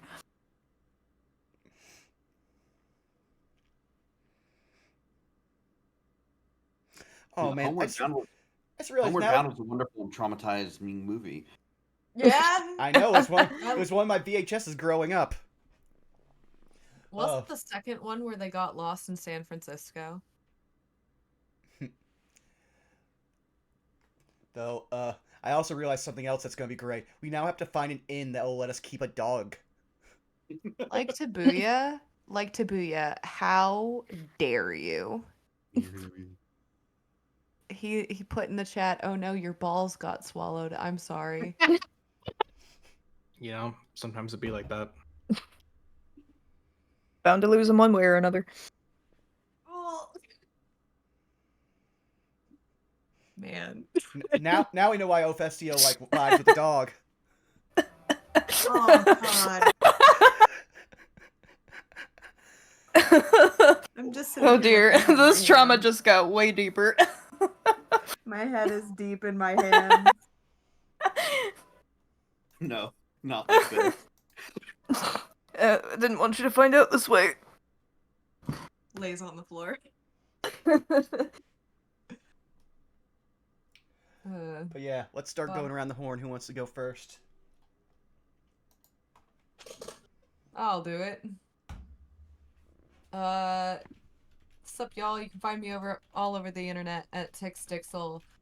Tomorrow we got off stream where we get to find out a little bit more about what the fuck is up with the world and why the Elson heads keep exploding.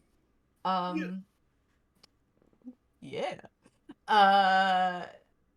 Then the Anime Detour.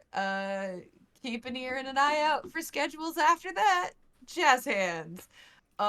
Passing the skull to why not, Skelly? Oh, hell yeah. Sorry, I was putting something away in the fridge. Hi, it's me, Skelly Alpha. You can find me on Blue Sky and Twitch under the same names. And oh crap, I gotta sneeze. 1 second. Bless you. The sneeze has consumed him. Just sneeze into the void. Huh? It's stuck. I hate it. It's stuck. Okay, I'm gonna do this. Yeah, for the tomorrow, doing the off stream with pals Pepper Chesser and Tixel right here. Um, going to also for the next 48 hours, finishing up the Donathon for the Minecraft Chunk by Chunk challenge. Um, we have found the end portal. It's now it's now do or die to finish all the donation requirements that people have paid money for me to do before I can fight the Ender Dragon before I fight it. And then Anime Detour, and then I'll plan stuff after that. That's me, Jazz Hands as well. I will pass it over to Cass. Hello, I'm Catastrophe Cause. You can mostly find me on Instagram. I've been making things and making things and making more things and making things. And that's pretty much it. You will not find me at Anime Detour, but I can badly Photoshop myself into any pictures that you take, and I probably will, so... You know what? I'm gonna leave an open spot in a picture just for you to like very easily Photoshop yourself in. Yeah, we got to do that because like, and it's we're gonna all be gonna the one there. of me as Otho in the tree. Yeah. Perfect. Is it wrong? Yeah. Is it wrong that I just want there like you to be standing there with a sign that says like "Help Wanted" or something? Yeah. No, we'll have fun with it. But yeah, I'm working on SakuraCon prep, so that's where my brain's at, and that's all I'm doing. So if you want to watch me make stuff and probably hopefully not cry over it, you can do that. So I guess that will just leave Zan. That leaves little me. You can catch me over on Blue Sky at Xanalis Grim.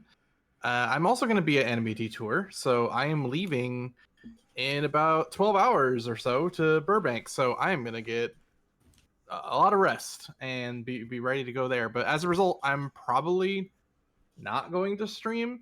Who knows? While I'm at Bosco's, because that's where I'm going to be staying until we get to Detour, I might do a stream over on his channel, twitch.tv/Bosco, but we shall see. It'll be sporadic until kind of early April. But if you want any updates, that'll be over on my Blue Sky. And with that, I alley-oop the final slam dunk to one Burnout Vaughn. Yeah, hi. You've already found me here at twitch.tv/BurnoutVaughn. You can find me on Blue Sky and YouTube at Burnout Vaughn and on Patreon at Burnout's Bar. Guess what? I'm doing Chicken the butt. yeah. I'm just gonna do the Red Letter Media equivalent for my channel activity for this next week and go with "Fuck you, it's January" instead. "Fuck you, it's Anime Detour." So nothing's happening. I love you all, but I am definitely going to be doing exactly nothing until Thursday when I am doing a 4-state drive. So yeah, but Holy hell, you're driving there. Damn. we need a car, and also I can't That's afford a fair plane enough. ticket. But yeah, want to say thing to look forward to. A new game is coming to this channel in the late of April. I want to say it's around the 20. No, not the 20. I'd have to look it up. But it's near the end of April. A new game will be showing up here on Fridays, and some of the people in this call might be some of the players, so you might want to look out for that. But with that out of the way, we're going to raid into some more D&D. Our favorite pudding pastry farting tart. What should our raid message be? You can, in fact, pet the dog. Yeah, dog That- get. That's even better considering he's a dog VTuber. Alright. Nice. Thank you all for coming out. We love you. Bye-bye. Bye-bye now. Bye! Bye.